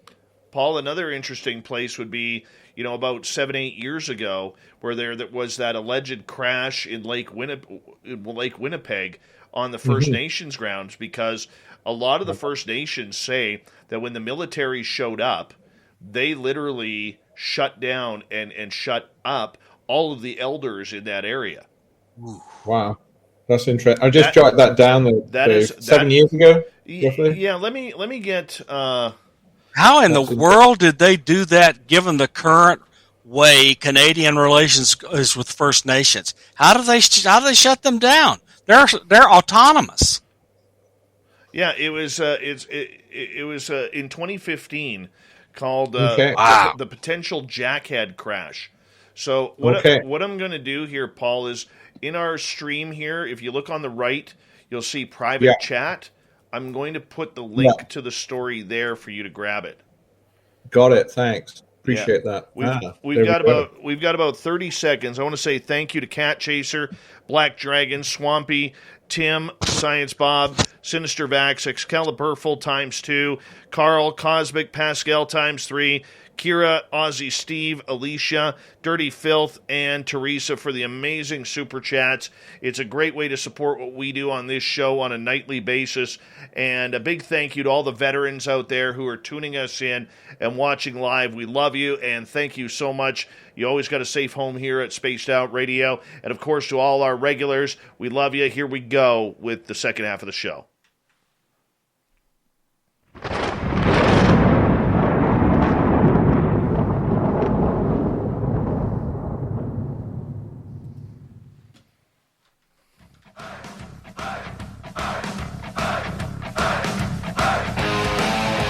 We passed the halfway point of Spaced Out Radio tonight. My name is Dave Scott. Thank you so much for taking the time to join us. We really do appreciate earning your listening ears.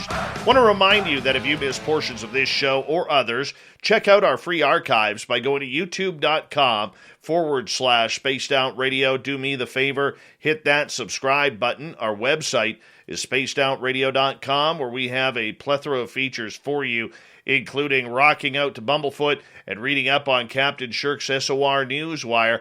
Follow us on Twitter at Spaced Out Radio and on Instagram, Spaced Out Radio Show. Science and UFOs, it's a big hot topic debate tonight on Spaced Out Radio. Joined from the Scientific Coalition of UAP Studies, we have Dr. Paul Kingsbury, Robert Powell, and of course you're all familiar with Science Bob McGuire. And I want to start this next segment off with a question from Solar Warden here, because earlier in the last half hour we were talking about telescopes. And he is asking, gentlemen, isn't the premise of what NASA was doing in the 90s with the STS missions, the Tether incident, brackets, Cosmic Ruler, and all their infrared footage with respect to tracking? Robert, do you want to take that one, or Paul? Go ahead, Robert. Robert's going to have fun parsing that. I'm not sure on that one. I mean, as far as I know, NASA has not done work trying to identify, UAPs leaving our atmosphere. That's about all I could comment on that one. Okay, but that does open the door to a little bit of the conspiracy talk, because you guys are looking for hard evidence. You're looking for stuff you could scientifically work on. At what point do you start to try and blend in the potential, I'm going to use the word conspiracy, of what is being covered up and what isn't regarding this topic? Because there is a real fine line there of what the government says they don't know and what they do know. We've seen it before. I mean, look at ATIP. ATIP never existed until it came out in 2017. People heard about it. People thought it was there. But Lou Elizondo never existed. None of these people investigating this existed. So it's opened up the world to kind of blend, in my opinion, science with the conspiracy field of some of these what sound like outlandish stories that are turning out to be potentially true. So how do we combine that then, gentlemen? I guess on conspiracy theories, if you look at time going along, right, from the 1940s to modern day, and you say, okay, is there some secret organization that has been conspiring to hold all this information in the United States for all this time? And I'm confident the answer there is no. Is there maybe an organization which in the last 15 years has been collecting UAP data? And I would say maybe. I'm not sure. If that organization exists, it wasn't ATIP. I think ATIP is not an organization that was gathering the really good data. I think those guys got scraps from wherever they could garner them. I think, unfortunately, I think most of the time through history, as you move across history, you have incidents where someone gathers data and maybe they throw it into a corner and dispose of it. I'm more of the notion that it's human lack of a proper handling of information that's been happening. That it's, I guess you might say, incompetence is, I think, what we've been dealing with more than a conspiracy theory. And in the example that kind of puts it in a nutshell, I had a guy who on a Navy ship who I was interviewing him, and he was telling me about a disc-shaped object that was following their cruiser. And he said they had all hands on deck. And at the end, the object left, and he went to the captain of the ship. He said, "Should I put this in my log?" And the captain looked at him and said, "No, I would like to make admiral someday." I don't think that's a conspiracy. I think it's our human nature. And because it's such a taboo subject, and that captain does want to get promoted, he figures that is not going to help his chances to report there was a UFO sighted any more than it would help his chances to write in the logbook, "We saw a ghost at 2 a.m. last night go across the front of the desk." He's going to say the same thing. "Don't put that in my logbook." Yeah. Well, look, I think Paul has been involved in a study of these kinds of communities, where whether they're cryptid, whether they're UFO, whether they're paranormal, etc. And I'm sure that in his research activities, he's come to some conclusions about these communities. Paul, why don't you tell us about that? Yeah, so thanks, Bob. Part of the wider study, which I conducted, rigorously, field work, going to conferences, fieldwork sites, was looking at paranormal investigations and the live spaces, geographical term. So that was looking at Sasquatch, Bigfoot research, conferences, field sites, UFO, working with Charles Lamoureux, and then later joining SCU, and also the ghost investigators as well, and crop circle researchers. And each of these fields, though under the title of paranormal, they each have their own kind of practices, theories, geographies. I think one of the aspects of the study, no academics really interviewed or studied real live paranormal investigators. It was always through the mainstreaming of the paranormal investigations on TV, Ancient Aliens, Finding Bigfoot on these educational channels, History Channel, Animal Planet, and so on. And so that was one of the hooks for my research contributions, looking at real on-the-ground people and so on. But I think this mainstream of paranormal research, unexplained object research, if you will, that someone actually mentioned in the chat box there on the show, Dave, it has gone mainstream. And in many ways it's gone mainstream is because the trusted entities, these large entities, be that governments, science, universities, have become in the past decade or so under greater suspicion, or they've become fragmented, if you will, in terms of their the way they disseminate information through social media. So there's been it's easier for people today to tap into their kind of online communities with their own theories, with their own knowledge systems, as a result of how knowledge is transferred through essentially through the internet. And so you get the rise of different groups of theories. And I think of course, conspiracy theory has been aligned with UFOs for a long time. Government secret agencies, the veiling of knowledge, dissimulation of knowledge, and so on. And I think that it's a wider part of how society is now working, where there are more and more people, different groups with their own kind of theories, particularly in terms of how information is being occluded from them, hidden from them. So I would side with Robert and echo with Robert. There's only so much you can do with conspiracy theories from a scientific point of view, but they do evince how information emerges over time. There's going to be discoveries of certain data and so on. There could be leftovers, byproducts of certain studies, but I think it has to be incorporated or taken seriously in terms of how we understand the possibility of studying UFOs and the various entry points into the phenomena. Very true. Go ahead, Bob.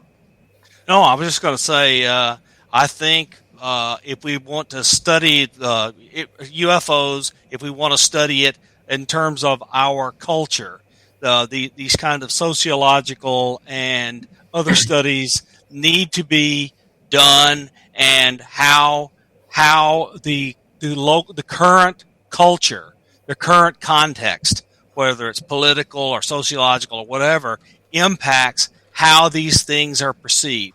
And there, as Paul was alluding to earlier, indirectly, let me just go directly. There are a lot of people in our current culture that think people at universities, scientists, and engineers are elitist. And so they're not part of the elite crowd, so we are distrusted because we are elitist. And it's kind of a fundamental misunderstanding, and I deeply regret that many people feel that way because it harms them. Their belief that scientists and engineers are elitist is harmful to them in many ways. And so but we need to understand that if we are to understand how a group of people get together, believe in conspiracy theories, and they may have valuable data, irrespective of whether they believe nonsense or whether it's real. Whether it's nonsense or real, we need to understand how all of those beliefs impact their collection and transmission of data, which might be useful if we're ever going to be able to work with them. And we can't have them thinking we're being elitist. We just have to have them thinking we want to understand the data they have, and we have to collect it in a way that makes sense for us to do analysis on it. That is as elite as I think most scientists would be. Is we need to collect it in a way that's useful. Where do we get the evidence from, though? I mean, it sounds like such an illogical question, but coming from somebody like myself who really doesn't understand the full scientific aspect of the phenomena, how do we get that evidence? Where do we find it? The government's not going to hand it over. We can't trust anecdotal evidence. How do we get there? What's the bridge?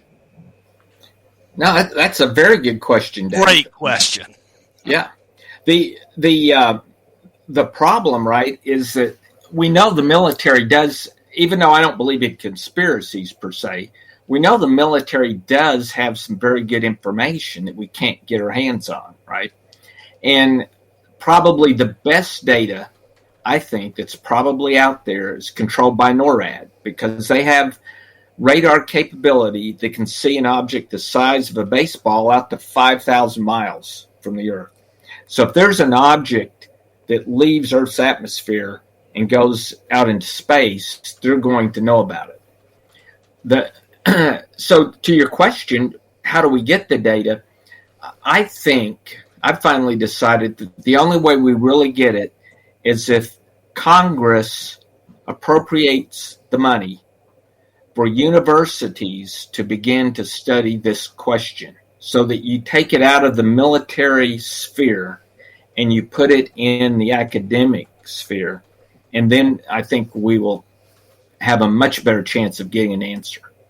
And the other thing is, in the military sphere, you're going to use instruments whose very existence and how they work is classified. And since their data comes through a classified system, the data itself is stamped classified as the system is until it's been washed. And when you wash data, that really taints it to most scientists. It's not as useful for analysis. So I'm with Robert. If we're going to win, we have to get it out of the military and into the scientific establishment where university professors and their students are allowed to conduct research. Yeah, to echo Robert, that's a great point about the links between military and universities. I mean, in my discipline, geography, there's been a very close link between geography. Back in England, late 19th century, geography was used for imperial expansion, geopolitical concerns with Europe and so on. So there has been precedence here with geography, which actually continues today. Go ahead, Dave. No, I was going to make sure you had the final word on that. One of our listeners, Rather, is in here. He says, great discussion. Thank you, guys. Is ufology still a philosophical issue? He says, I think it is just starting to get a place where science can analyze it, and that's what's driving current events. Paul, let's start with you. Yeah, great question. So, I attended the MUFON conference in 2015 in Irvine, California, and then I attended the International UFO Congress in Scottsdale, Arizona in 2016.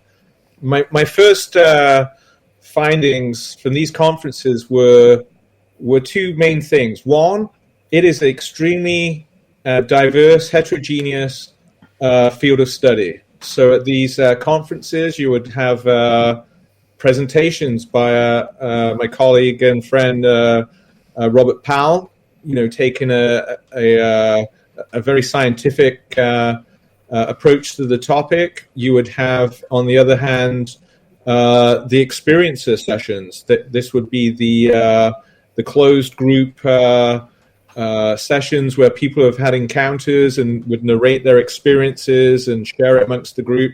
So you would have a very diverse range of approaches to the topic, which would count it as certainly in a kind of philosophical sense. But I think with SCU and the emergence since 2017 of the public release, at least, of the UAP videos, it can get to a place where it's more approachable through science. The second observation of these conferences, they are very similar to traditional orthodox academic conferences. I'm going to argue in the book I'm working on is that a UFO conference, be it MUFON or the UFOC, these are essentially places of learning and teaching. You get people coming together, I would say, most of them in a very earnest manner, committing to trying to get to the bottom of their relationship to the UFO, be that experience or observation. Robert can elaborate on this, but people will come up to Robert after some of the talks in those conferences with photographs and seeking answers. But like academic conferences, there'll be these late-night theory debates in the hotel lobby bars. People will be very passionate towards it. There'll be different factions, tensions, just like academia. Okay, it's a different object of study. It's very elusive compared to a lot of mainstream science objects. But I'm going to argue, like echoing the attempt Bob was talking about to try and break down the mistrust about elitism of scientists, but also trying to, I hope, to show the earnestness and dedication and indeed credentials that are now growing in the field of UAP studies. Let me to thank you, Rather, for the question, and just let me give a quick plug. Rather sits with the Unidentified Celebrity bunch, and they interviewed Tim McMillan and Gary today, and people should go give a listen to that interview. It was really interesting. Absolutely. And thank you, Rather, for the question. Yeah, I was just going to bring that up, Bob. We like those guys over there. So. Oh, we really do. Yeah. Rather has a nice shirt and tie combination usually going during that show as well. So, that's just the way it is. Gentlemen, as we continue on here, we got about 5 minutes before we got to go to break already at the top of the hour. Getting back to the whole evidence study of everything. and I asked you where you're going to get your evidence from. What is evidence? What can we use today that is evidence, Paul? Is it photographs? Is it video evidence because we have no, as far as we know, trace material in the public's hands? Is it the experiencers and their woo-filled stories of anecdotal evidence? Where do we get our evidence from to move forward? Well, I think it would be a mistake to rule out certain kinds of data not counting as evidence. Evidence points towards some kind of phenomena. It may help with explanations and so on. So for my part, I would be open to all kinds of evidence. The step, however, is to ensure the credibility of the evidence, the proper analysis of the evidence, and with this wide range of the kind of data sources we've talked about, that takes specialized folks to interpret it. I hope to be reaching out, especially since the pandemic. Now we're in person on campus, reaching out to scientists at Simon Fraser University, to actually take a look at our SCU papers, particularly from the point of view of ballistics, the motion of the objects, and analysis. So I think the question is having the people who are qualified to interpret the evidence as well as determining the veracity of it.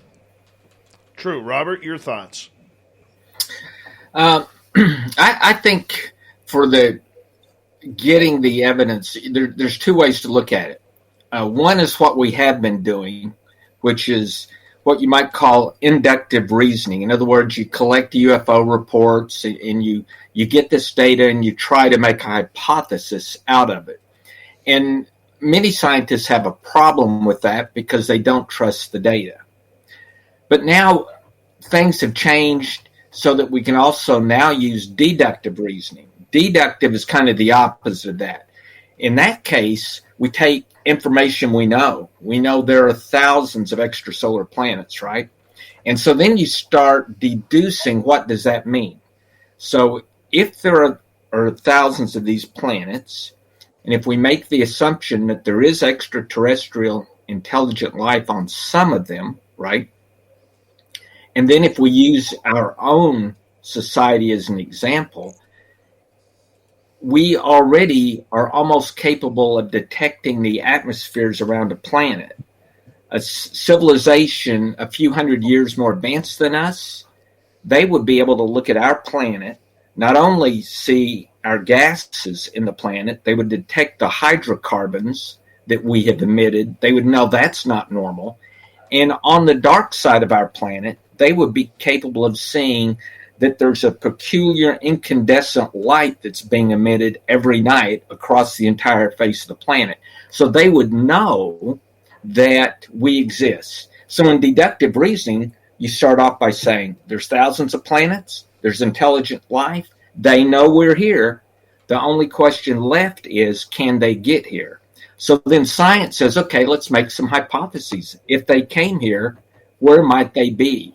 And so you're already seeing papers being written in the scientific community saying, what if they have a space probe sitting out in the asteroid belt looking at Earth or wherever? So there are actually papers now looking at what should we examine in order to determine if ET is in our neck of the woods. And so this is all done without using any UFO reports. That's purely from what we can deduce from what we know are facts. And the same thing with things that are inside our atmosphere and our water. So one of the reasons we don't want to rely on the military is, what are we going to get if we just keep doing what we're doing outside of the military? We're going to get a bunch of crappy cell phone videos. Because almost no one will point a camera of any quality and take pictures. So we need to figure out ways to add other data in concert with these videos. Like, I have this passion about doing passive radar and spectroscopy and all these other things. So what I'm saying is adding lots more data that we can get with inexpensive instruments gets us a lot further along than looking just at crappy videos, because of exactly what Robert just said.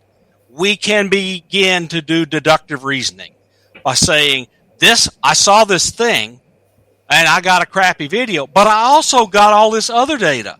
And from it, I can deduce the following facts. And these following facts, you hope, are enough that you can say, that wasn't made by any technological entity on the earth that I can think of. For example. Bob, I'm going to get you to hold on right there. Hour 3, the first half hour, we have our great panel from the SCU, Robert Powell, Dr. Paul Kingsbury, and Science Bob. Then at the bottom, let's get to the UFO report, the news, and the thought of the day. Third hour, Spaced Out Radio is next.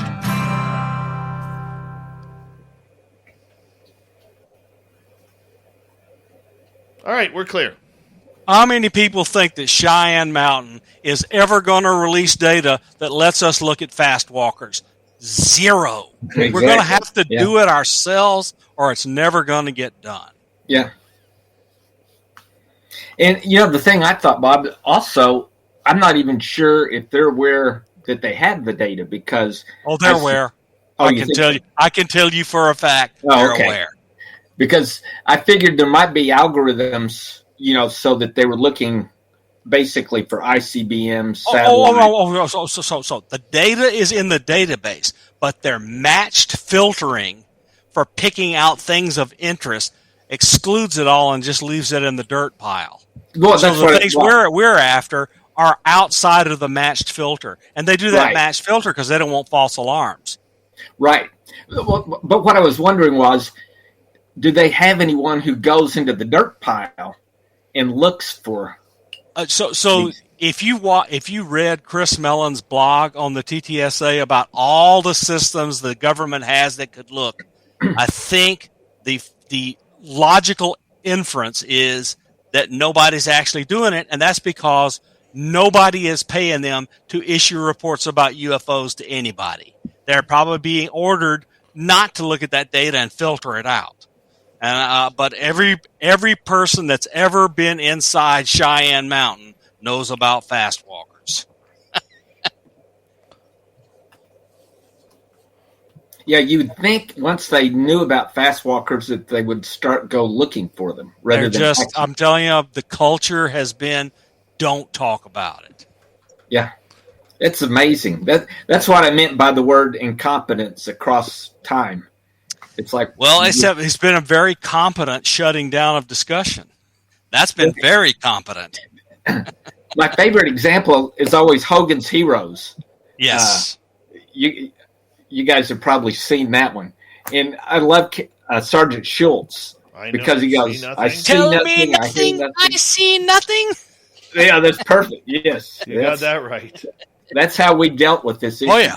That's the Sergeant Schultz method of UFOs is how the government has in general handled it, except if they have some study committees that have.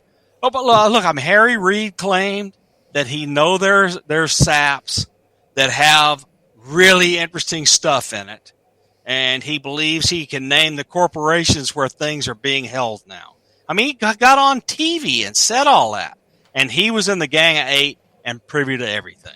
I just want to hit you guys up with one thing, because we've covered a lot tonight, like, as this has flown by. Is there any topic that we haven't hit yet that you guys want to cover? Yeah, you're right, Dave. We've what upcoming SCU events should we brag about? Well, that we could do at the bottom of the half hour before we go. Okay, but we can talk about our next conference. Yeah. There's a good question in the chat room. Does Canada have any jurisdiction or rights to the NORAD data due to their role in NORAD? As far as I know, no. And I have a little bit of it information. I think I told you this story, Paul. Bob already knows it. But every Canadian person who calls in a UFO to the United States or to the RCMP immediately has all of their information filed to NORAD. Mm-hmm. So their name, phone number, everything you give the police that they ask for on the report. So every Canadian who has filed to the RCMP, literally NORAD now has all your info on it. Okay, so look, Dave. Canada and the United States form a military alliance for the detection of airplanes flying from Korea and Russia and China over to the United States, missiles and airplanes. So that makes sense, given that we are working together. That NORAD, which covers the entirety of North America, has all that data, so they can make predictions as to whether or not we are being fired upon. So that makes sense. But the real question is, does Canada ever get to look at that data before it goes into a final report? And I don't know. I don't know the answer. As far as I know, NORAD will scramble the two CF-18 Hornets to try and intercept the craft. That's what I know. I believe it. And so that strictly comes from NORAD. And the part that bothers me is the Canadian people have no idea that their personal information is in the hands of the U.S. military. That's what bugs me about it. You know, maybe it doesn't bug other people. It kind of rubs me the wrong way. Well, I mean, you guys have an Official Secrets Act, right? I don't know. We're Canada. They don't tell us anything. Give me 1 second. I just got to close my window here. I bet they inherited the OSA from Britain. A lot of things. Make sure my bear doesn't come sniffing in. But, Dave, at least in Canada, you don't have the Patriot Act. We have Bill C-51. That's Canada's version, Bill C-51. Hold on, gentlemen. Thank you to Snakes, to Mike, Excalibur ×2, Teresa, Pascal ×3, Dirty Filth, Alicia, Ozzy, Steve, Kira, Cosmic, Carl, Sinister Vax, Bob, Tim, Swamp, and Black Dragon and Cat for the super chats tonight. Thank you to all the veterans and regulars tuning on in. Here we go with Hour 3, everyone.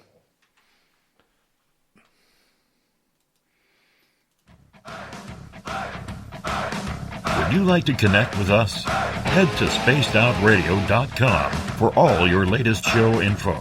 Now, back to Dave Scott and SOR. Here we go with the third and final hour of Spaced Out Radio tonight, a show that is flying on by. We appreciate all of your listener support. If you're tuned in on our terrestrial affiliates around North America and digitally on TalkStream Live, Revolution Radio, and KPNL. All of our archives are free. Just go to youtube.com/Spaced Out Radio. Do me the favor, hit that subscribe button. The Desert Clam has set the password for tonight in the SOR Space Travelers Club.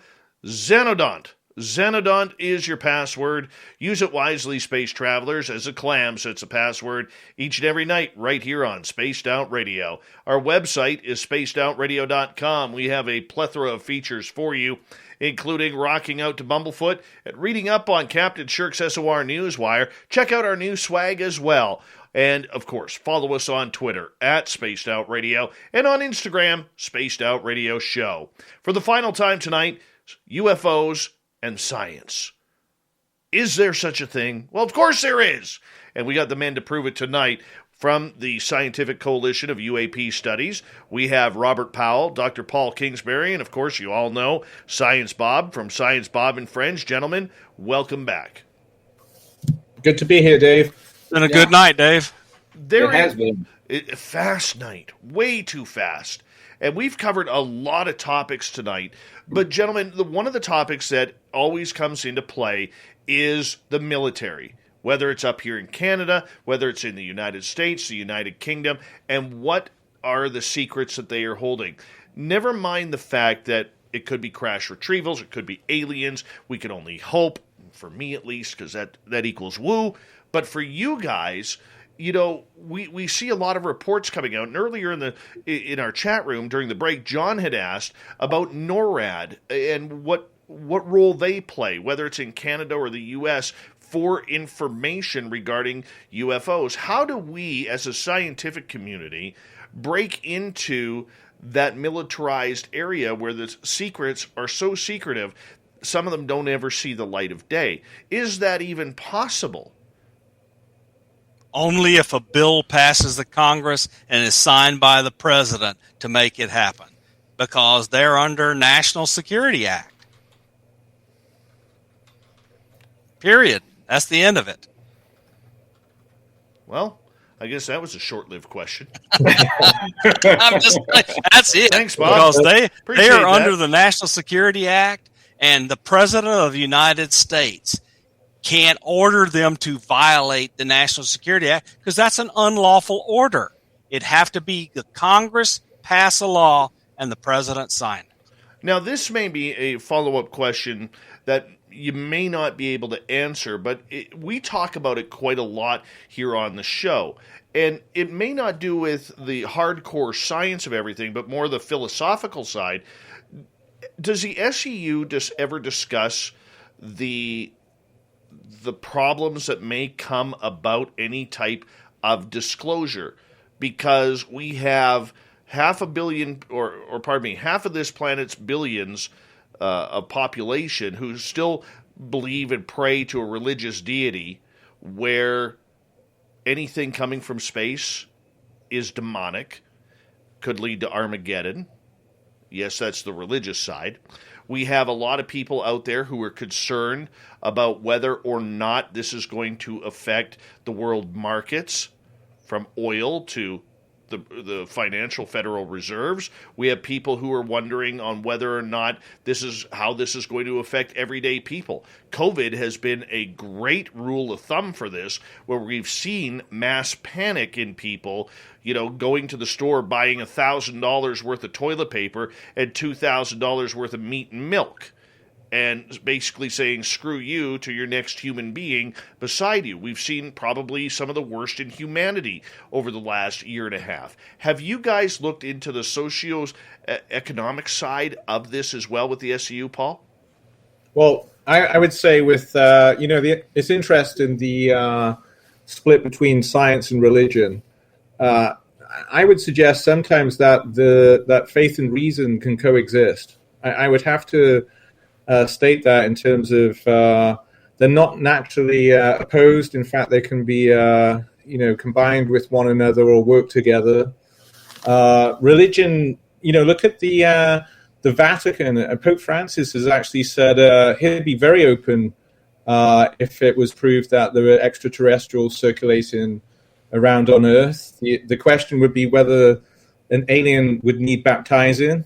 So there's actually a book being written by a priest on that topic, and the short answer would be, well, perhaps they don't commit sins, and thus they don't require any baptism, and if they had that degree of technology, then they must be a pretty functional species. So I would first of all want to complicate that, rendering that science versus is against or is in contradiction to religion. I know it's a big topic, but that would be the first take on that kind of interesting point there, Dave. Conspiracy theories and the limits of the knowledge and so on. What was the original thrust of the question? I got kind of sidetracked with the religion science. Just the fact, is the socioeconomics of this planet ready for any type of disclosure of? I'm not saying aliens right now. I'm saying UAP. If the president of the United States came down, or whether it's Biden, whether it's Vladimir Putin, whether it's China, Japan, or whoever's going to be prime minister on Monday in Canada, okay, if one of them stood up to the podium and said, "We are not alone.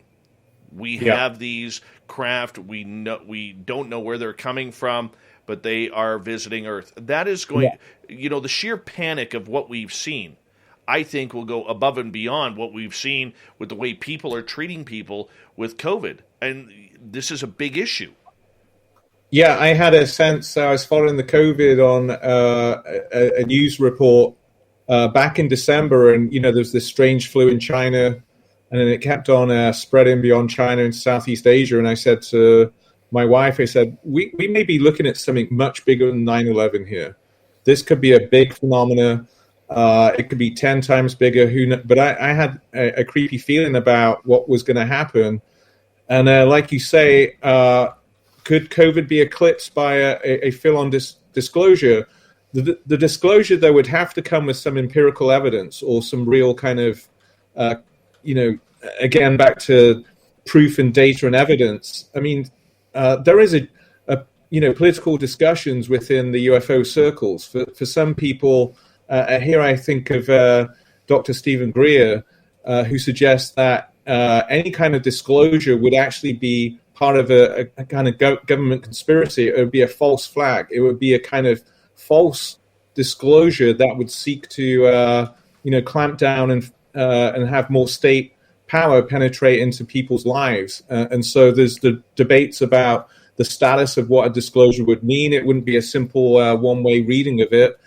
Some people, of course, think that disclosure has already happened, that there's sufficient evidence that the government is slowly leaking out to people. It's not going to be a big flash in the pan kind of announcement. So what I find interesting, it's a thoroughly debated term. What exactly counts as a disclosure if it's already indeed happened or it's on a slow drip? Robert, what's your thoughts? Well, on the religious part, my view is the same actually as Paul. We actually have a member of SCU who's a doctor of religious studies. His name's Ted Peters, and I think maybe Bob and Paul probably both know Ted. And Ted actually did a survey where he asked people, how does this affect your religion if disclosure were to occur? And it was real interesting. It's like if you asked a Catholic, he'd say, it wouldn't affect mine, but I don't know that the Methodists and the Lutherans could handle it. And you ask the Methodists, and they'd say the same thing. It wouldn't affect my religion, but I don't know that anyone else could handle it. And so I don't really think it will have a big impact on religion per se. Let's see. Now I did like Paul. I got off on religion. What was the other half, Dave? Well, just the socioeconomic. Oh, okay, yeah. The socioeconomic. I think Paul's example of COVID is good because if you remember, this is how we react. We are a reactive society. We are not a society that anticipates things. So, like with COVID, as long as it was over in China and somewhere else, no one's buying toilet paper. Same thing if the president announces that these UFOs are actually from another star system, no one's going to get excited. They'll continue to watch the Kardashians. But if they were to land, everyone will begin to buy their toilet paper and meat and eggs.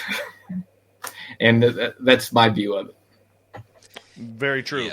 Yeah. So my father had a doctorate in theology from Vanderbilt, and he attended Birmingham Southern and Emory and Vanderbilt, and was a Methodist minister for 50 years. And my brothers and I, we're all believers. But I live my every day here on Earth working with scientific stuff where I look at data and analyze it. And that in no way contradicts my personal beliefs about whether or not there is a great spirit or a universal consciousness or a God. Because to me, they are not incompatible. There are, of course, very, very, very argumentative scientists that we all came from nothing, from nowhere, because quantum mechanics says we did. And and I've heard people take them on and argue against it. So it's a wide range of people that do science and the scientific type studies. Now, so I want to point out that we've had a lot of people act like idiots with COVID. On the other hand, there is not a single community in the entirety of the United States, Canada, that I'm aware of where people have not sacrificed themselves and their well-being to take care of others at great danger to themselves and to their families. It's going to be a time where we have some bad stuff happen, and history will see it, but there's also going to be a celebration of the unbelievable resilience we showed to deal with this. It took time to get there, and I don't think this is going to last as long as the Spanish flu. There's going to be some good, bad, and the ugly, but the good is going to win out because of the fantastic science, the fantastic medical professionals, and the fantastic public health people that have dealt with it. The people that are in our hospitals, they're unbelievable. Well, they're just so good. I can tell you this, Bob, that it better end soon because it's sure putting a real damper on us putting together an SOR Vegas party. We need to have a party in British Columbia. Well, you got to get up here, and we got to introduce at least Dr. Paul to Samantha Mowat. Yes. Yeah. Yeah, you want the real weird side of ufology that is brilliant? You need to meet Samantha. Yes. Robert, this one young lady who I met back on April 15th, 2014.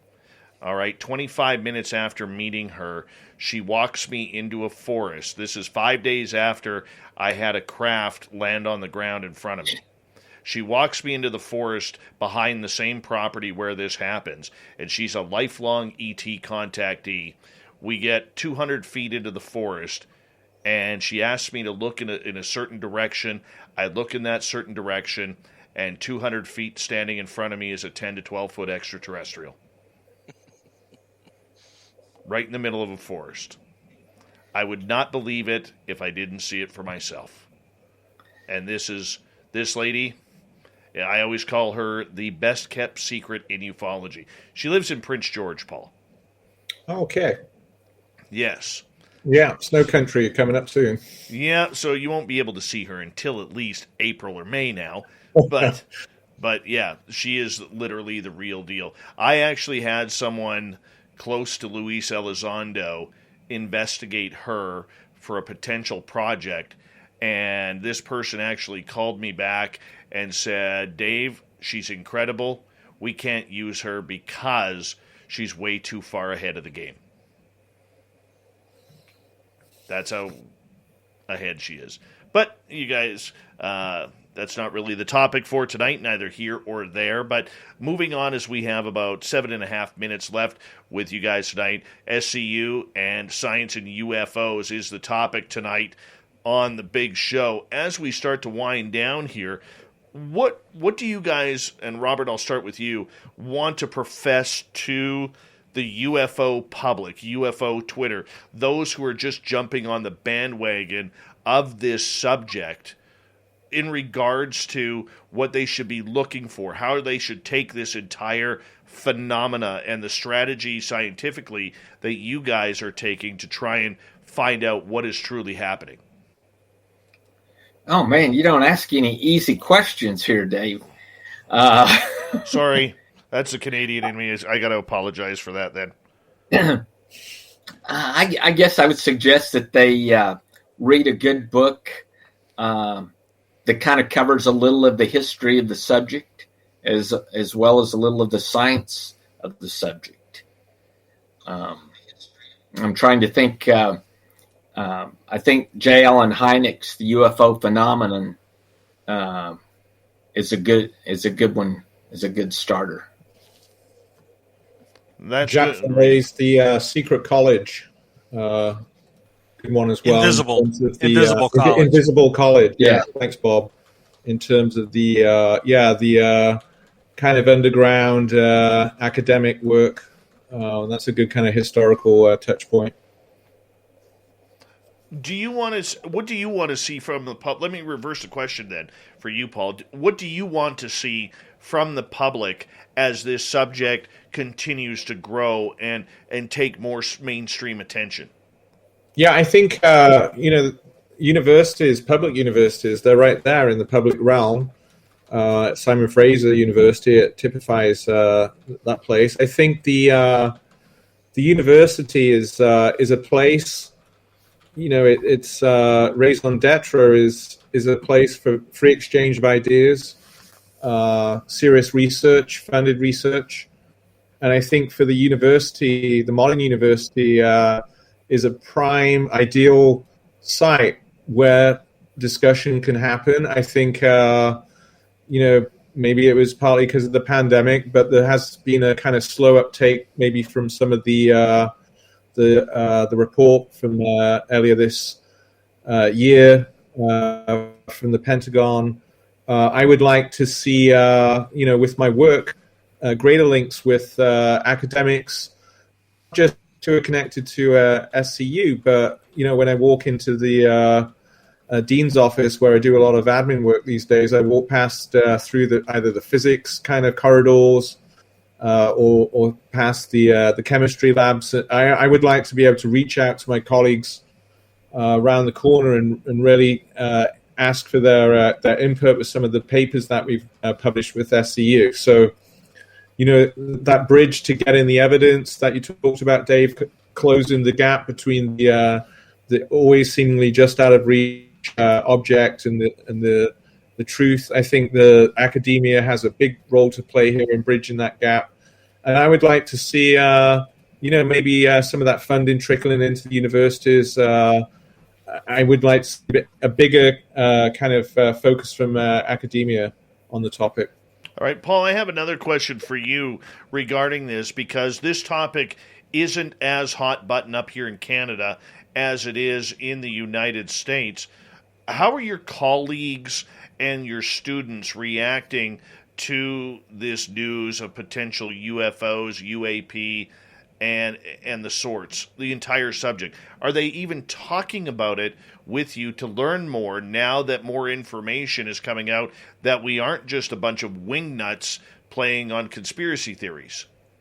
Yeah, so with my project, it's always been well received. So we often think about, academia as being very suspicious about the UFO topic. Granted, I'm a social scientist, so that may be part of it, but I think I've received nothing but support from colleagues. With some of the reports, what I find useful is that I can use the U.S. military as a source when I speak to my fellow academic colleagues to say, well, they're documented. In effect, these UAPs have been acknowledged to exist by a big establishment. And so that just makes it much easier for my colleagues to accept the conversation that we're having. It really helps legitimate my project, the SCU's work. I think, I don't want to go on COVID too much, but I think there's, I only just returned to campus after 544 days last week because all of the work was on Zoom. But it's precisely in the corridors of the university campus that you can have really decent discussions. So, perfect. Yeah, I think they'll be more open to these conversations. Awesome. Robert, I'm going to give you the final word. We got about 2 minutes left here tonight. And I want to say a big thank you, Robert Powell and Dr. Paul Kingsbury, along with you, Science Bob, for joining us in one of these thrilling discussions that we have on this show. Please tell us about any SCU events coming up, Robert. Well, let's see. The first week of June of next year, we will have a live conference this time in Huntsville, Alabama, along with a virtual conference. So it'll be a hybrid. Oh, what a good pun. It's getting late at night. So at any rate, you can join the conference in person, or you can join it via the internet. That will be the first week in June. And if you keep up with the SCU website at exploringscu.org, you'll get information as we identify our speakers, etc. That is absolutely awesome. And Paul, do you have any events coming up for yourself? Well, the main event is just I'm hoping to get the Errol Farouk's analysis of the Delphos case published on our website. Hopefully within a month. It's been through 2 rounds of revision. It's been pretty rigorous. So for me, that's a big event with the SCU. And I'm continuing to plow on with my single-authored book about my entire project. That is wonderful. We need to remind people that SCU has a YouTube channel and a lot of really, really interesting technical talks in this field. by Kevin and others that have just been terrific. And people should go to the YouTube channel and check those out. All right. Thanks, Bob. That's right. Gentlemen, thank you so much. Science Bob, we'll talk to you very, very soon here on Spaced Out Radio with Science Bob and friends about 10 days away. Robert Powell and Dr. Paul Kingsbury from the SCU, the Scientific Coalition of UAP Studies. I'm going to tell you, I was so nervous going into this show. I'm nervous that it's ending, but thank you so much for your professionalism and dedication to this subject. It is absolutely wonderful and more so necessary in the field of UAP, UFOs right now. Coming up next, everyone, we have John Hudson with the Unbiased UFO Report. We have Shirky's News and the Thought of the Day. Stay tuned. Final half hour of Spaced Out Radio continues right after this.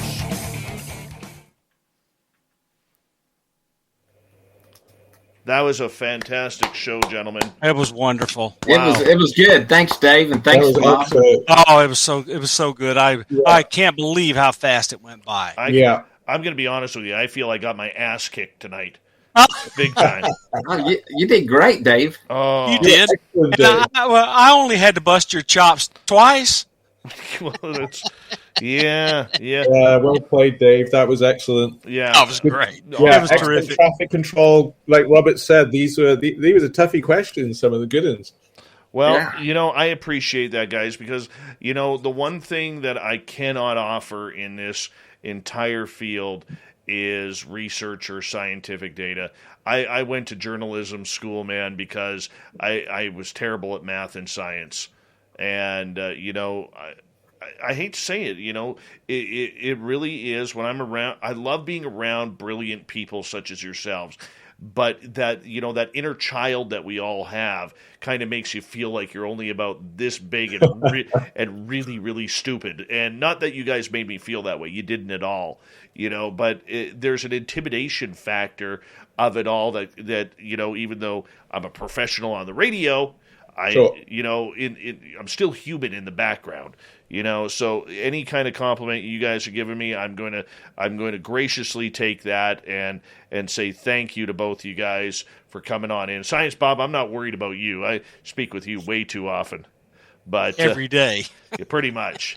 But no, for you, Paul, you're somebody I highly respect and adore in this field, and to be able to call you a friend is really, really fantastic. And Robert, in my world now, I'm going to consider you a friend as well. And if you guys ever need anything from me, please let me know, and I'll do my best to give you the woo side of things, because that's all I can really offer.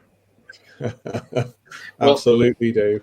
Well, thanks, Dave, and thanks, Bob. And Yeah, that was excellent. And Paul and I are going to be rooting for Everton FC to win tomorrow.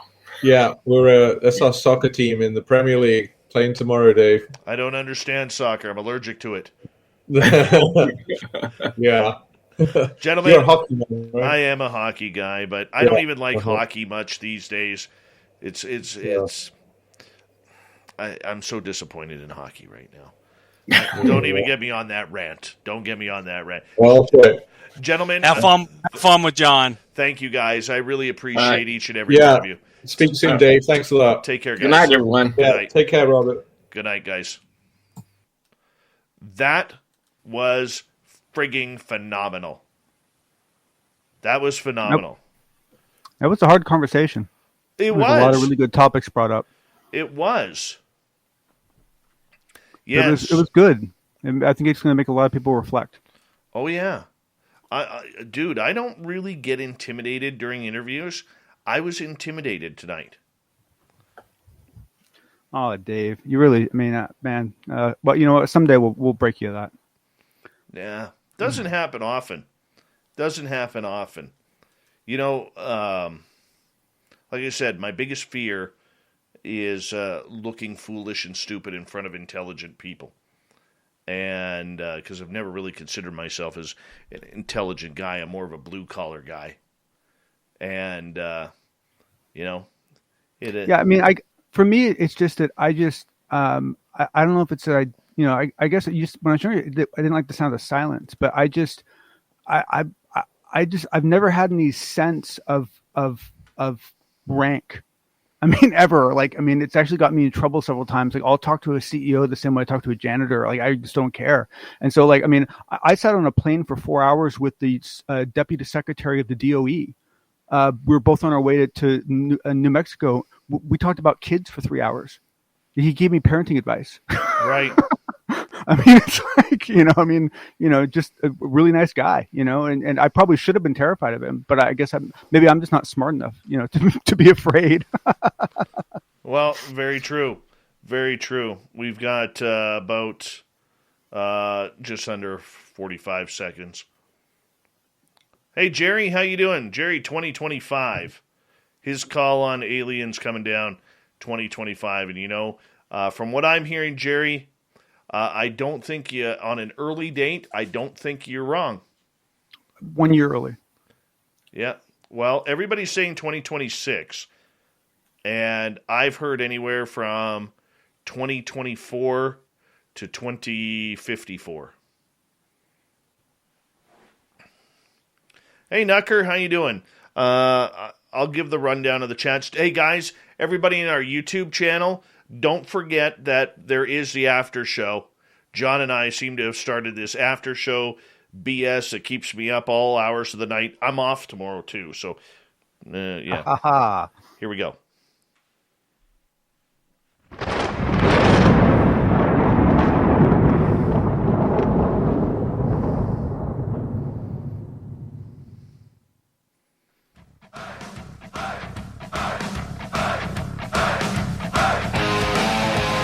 We've rounded third. We're heading for home tonight on Spaced Out Radio. I'm Dave Scott. I'm the guy behind the microphone, the guy who brings the woo, not the science. But nonetheless, that's what we're here for. It's for a cornucopia. I don't think I've ever used the word cornucopia on this show. The cornucopia of topics that we like to bring. I can use cornucopia there, I believe. Anyways, want to remind you that if you missed most of this show or others, check out our free archives by going to youtube.com/Spaced Out Radio. Do me the favor, hit that subscribe button. Our website is spacedoutradio.com, where we have a plethora of features for you, including rocking out to Bumblefoot and reading up on Captain Shirk's SOR Newswire. Follow us on Twitter @Spaced Out Radio and on Instagram, Spaced Out Radio Show. Let's do this thing.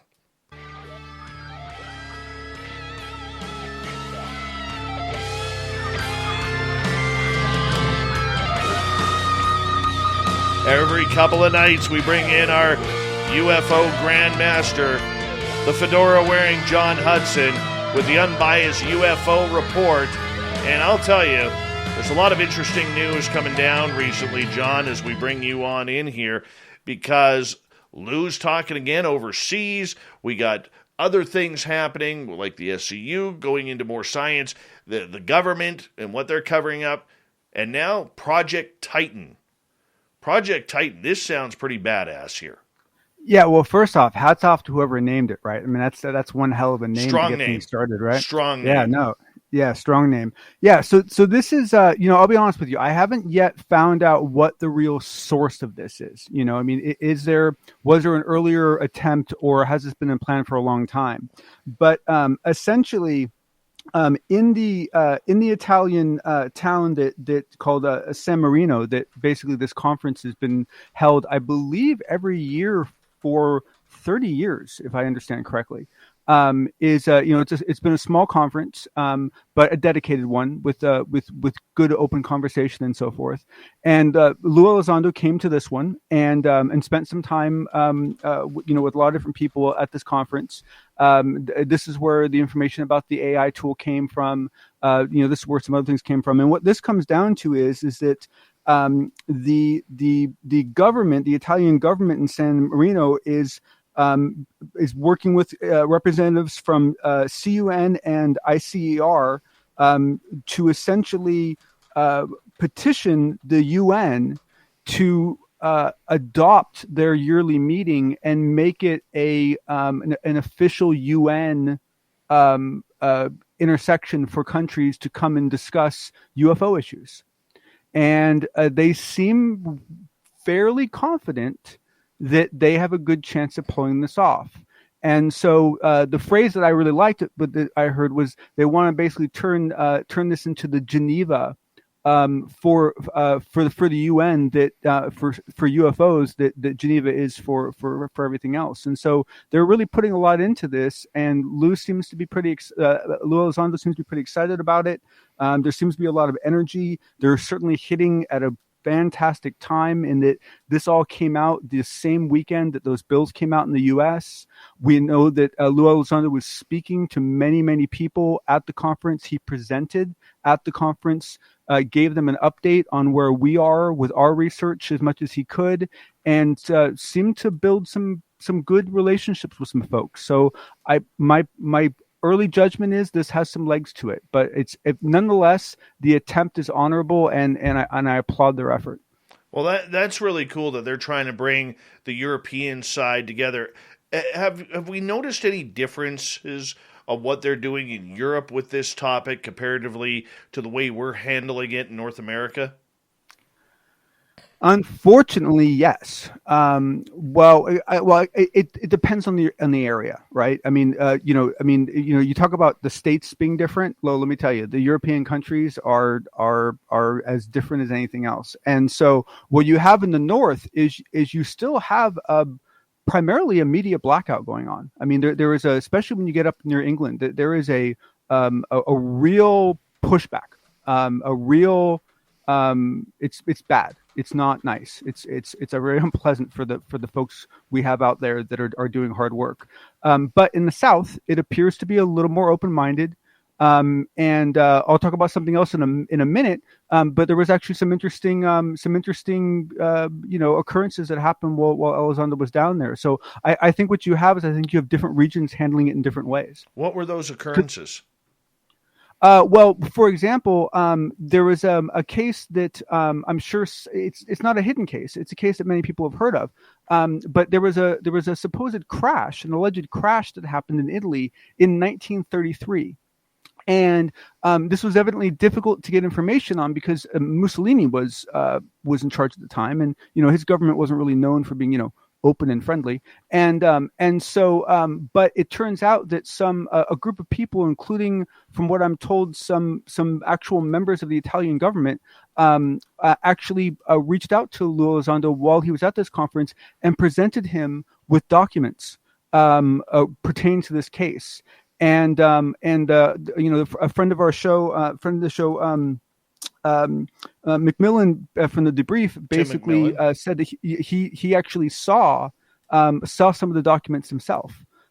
He wouldn't speak to what he saw, but he did say that he saw some of the documents himself, and he seemed a little excited about it. So just the fact that locals are reaching out to Lou Elizondo to share information, it's encouraging. Well, that's good that this is encouraging, and that Lou continues to be the face of the franchise regarding this. The one thing that I did notice, and that Lou finally went public recently with Max Moskowitz in his interview, that over the last few months he was diagnosed with cancer. Yes, well, it looked like it was going to be cancer. It looked like it was going to be cancer. It was a dense mass that was worrisome, and what he was basically told, just I believe it was 3 days before this conference, was that after some further tests and so forth, they no longer believe that it's malignant. They now believe that it's just a mass. So it looks like he's going to be okay. But needless to say, the scare and the challenge that put him and his family through for the last 3 months is it's difficult to put into words. Very, very, very true. Let's move on to another topic here. DHS video being reviewed by the Scientific Coalition of UAP Studies. Yeah, so actually, I was hoping you might know something about this, Dave, with your connections, because I'll be honest with you, it's a little hard to find out what's going on here, because there are videos that a couple of us suspect that might be the video they're reviewing. Because my understanding, it's a long video. It's like a 20 or 30-minute video. And so I didn't know if it was possibly that A10 a video that we saw a while ago, or there's a new video that surfaced a couple of days ago that everyone's arguing about on Twitter, where it shows two craft flying next to a plane, and they look like very classic saucers. Very poor quality video, but still in heavy debate. So that could be the video. I don't really know what the video is, and I didn't know if your little elves and fairies have told you what video. No, I knew nothing about this, man. Oh, okay, all right, okay. Well, yeah. So I guess they're reviewing it. I don't know how long they've been at it, and I have no idea what sort of date they're talking about, but. I know that they are looking at it, which is cool. I mean, A, it'll be nice to get their perspective on something. B, I'm just excited they're participating. I'm going to give you crap here for a second because out of all the nights you could have maybe tipped me off.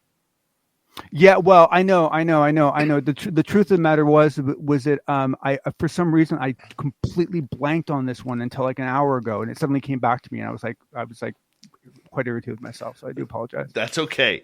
That's okay. We'll forgive you because you work hard for us.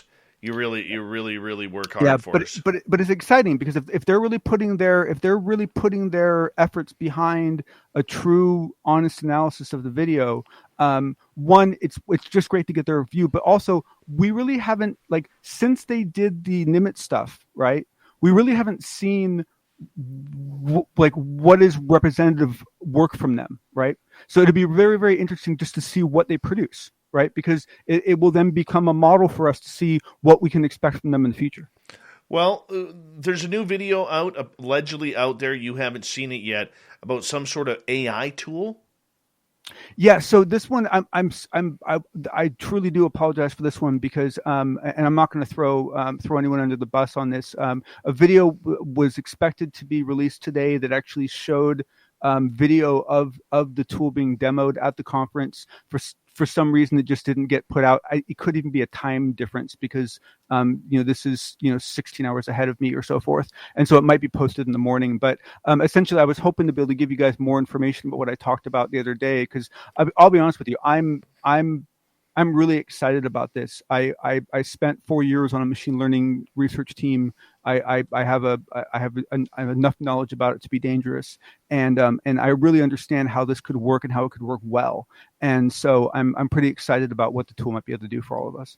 Well, I mean, as we move forward into AI, how can we look at this technology in the way it could potentially help UFOs, ufology, and scientists learn about the technology of whatever is traveling? So here's a good way of looking at it. First off, I know the media does, but in your heads, don't call it AI. It's not AI. Okay, it's machine learning. It might be deep learning. There's other names for it. It's not artificial intelligence. It's not thinking I want a sandwich. It's not thinking it wants to kill you. These are magnificent algorithms that are good at learning what is normal and then pointing out what isn't. And what we've seen in other fields is the ability, for example, to find tumors in lungs with incredibly higher statistics than any doctor has been able to pull off. We've been able to, there's even a project right now looking for signs of early Alzheimer's in brain imaging that's being done. Basically, our machine learning, it's good at whatever you teach it. And so if you feed it the right data, if you feed it enough of the right data, and you pick the right algorithms, and you take care of everything. There's a lot of details in this. You can get this magnificent system. But let me give you a quick example of how it can go wrong. There was this one gentleman that tried to program his camera so that it only opened the back door for his cat.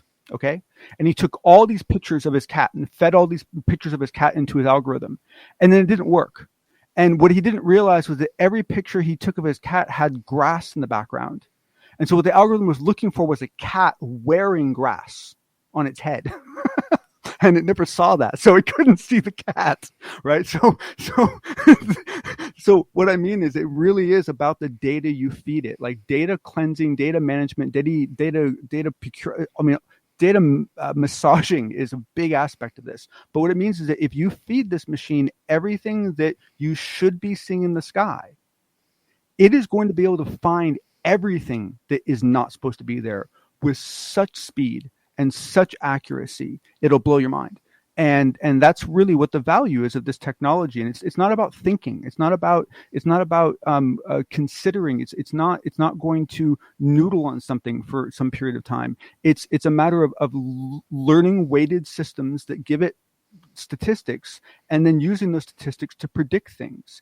And it's damn good at it. And it's being used in all sorts of things, and it's about time it be. The other place I want to use it, and I've been trying to find a way to get this project started, is I want to use it. I want to take it and I want to feed it every single document anyone's ever produced.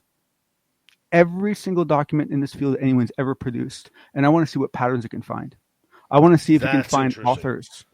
I want to see if it can find tones. I want to see if it can find source offices. Because if an office is from a certain part of the country, there's going to be a certain cadence, a certain different style to the way they write.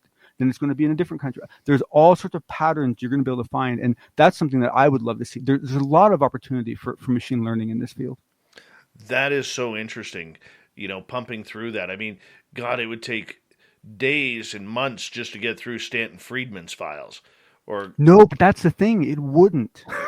It wouldn't. It would only take a couple days. I mean, the difficulty would be normalizing all the data so you could feed it to the machine. But once you start feeding it, these things can absorb vast amount of knowledge at incredible rates of speed.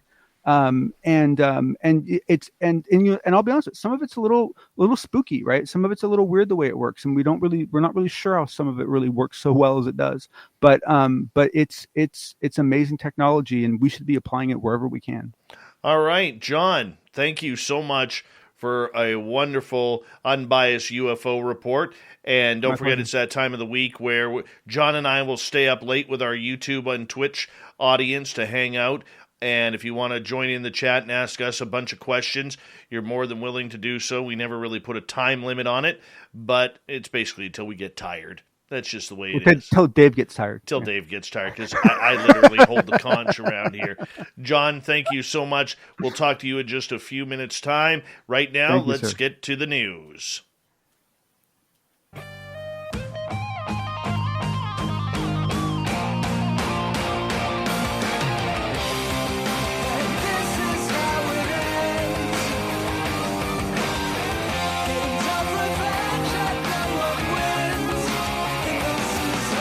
The news is always changing, which is why we bring you the SOR Newswire at the back end of every show where we get to the weird, the strange, the wacky, and finally, mysteries solved. Remember the good old days when McDonald's actually had characters like Ronald McDonald, the Hamburglar, Grimace? Did any of us really figure out what Grimace was?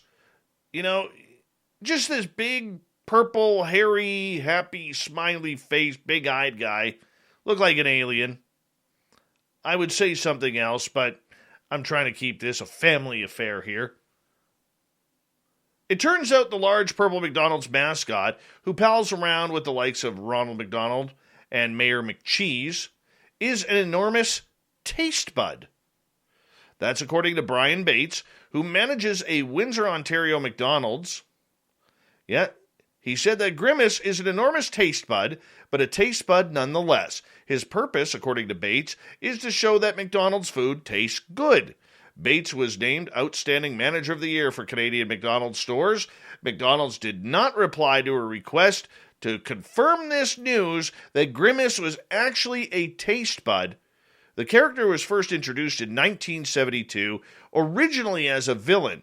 But that version of Grimace scared some young customers, and he was turned into a less threatening, friendly blob, which we now know is a taste bud.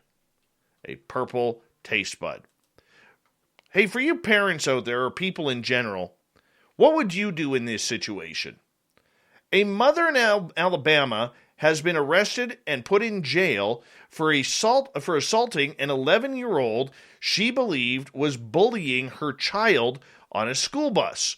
The Jefferson County Sheriff's Department says that 37-year-old Nanette Waldrop boarded the bus Tuesday morning to beat an elementary student she thought was picking on her child. It was caught on video. Of course, it went viral. Waldrop was charged with assault and disorderly conduct, along with trespassing.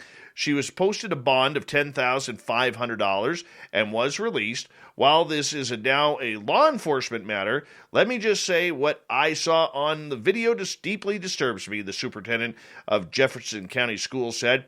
At no point is any type of violence acceptable, especially violence against students. Now, the question is, if you were a parent and your kid was being bullied by a student, I can understand where she lost it. I can, because no child deserves to be bullied. But she took the law in her own hands and now has to pay the price. A cottage inspired by the home of Winnie the Pooh is available for rent in England to celebrate the beloved character's 95th anniversary celebration. The Bear B&B Cottage, a partnership between Disney and Airbnb, was designed in East Sussex's Ashdown Forest by Kim Raymond, an artist who has been drawing Pooh for 30 years. Raymond said she used details from A.A. Milne's books and E.A. Shepard's original illustrations to make the cottage an accurate representation of the snack-loving bear's home. The cottage bears a Mr. Sanders sign above the door, and the cupboards are stocked with pots labeled honey. How cool is that? Fantastic. Winnie the Pooh's Canadian, by the way. We always got to try and get that in there. Thought of the Day happens every night at this time, where we ask a question on our Facebook and Twitter pages. Get your responses. Today's Thought of the Day is, what's your thoughts on Lou Elizondo writing an autobiography? Jeff, I'm not against it, but I'm sure I've heard him make comments about how more people are worried about protecting their cottage industry and selling their books than getting to the truth of the matter. Chris, fine by me. Jeremy, sick of Elizondo, honestly. Appreciate what he's done, but I'm sick and tired of the teases, and I need to be careful about my NDAs. Gail, everyone has a right and privilege to write books. His life has been filled with remarkable people and events. It should be a good read. John, unless it's all aliens are real and I've seen them, then it won't be much more exciting than what he's already told us. Lee, I'd sooner see him share some new authentic evidence, but if he wants to write a book and donate a huge chunk of the royalties to a worthy cause, I'm cool with that. Grant Cameron, who are the authoritarians trying to deny his right to pen his book? Well, there's a bunch of people out there who thinks he's a conniver for doing so, a cheater, somebody who's using ufology to make $1. Heaven forbid. Yep. Davey, bet that he writes his autobiography, then when he writes my biography, that would be a dull read. Ray, really? A guy with 4 letters in his first name needs a shorter nickname? Apparently so, Ray. Apparently so. Catherine, isn't an autobiography written by an outside source? No, that's a biography. James, looking forward to it. Thank you to everybody taking part in the Thought of the Day. Shirky Poo for the news, John Hudson for the UFO report, and Robert Powell, Paul Kingsbury, and Science Bob for some scientific UFO talk. We got Mr. Ron Bumblefoot Thal rocking in the background with Little Brother is Watching. Bumblefoot is the official music of Spaced Out Radio, rocking us in and out of every single show. Get your horns up for the guitar god himself. Special thanks to everybody listening in at home, at work, in your cars, wherever you may be. Thank you to everyone on YouTube, LGAB, Revolution Radio, Spreaker, Twitch, Facebook, Space Travelers Club, and on Twitter at hashtag Spaced Out Radio. I know you're out there somewhere. Remember, this show is copyright by Spaced Out Radio and SOR Media Ventures Limited. Thank you so much for choosing to share your evening with us, because together, my friends, We're watching. we own the night. Mr. Bumblefoot, we need a favor. We need you to take us home.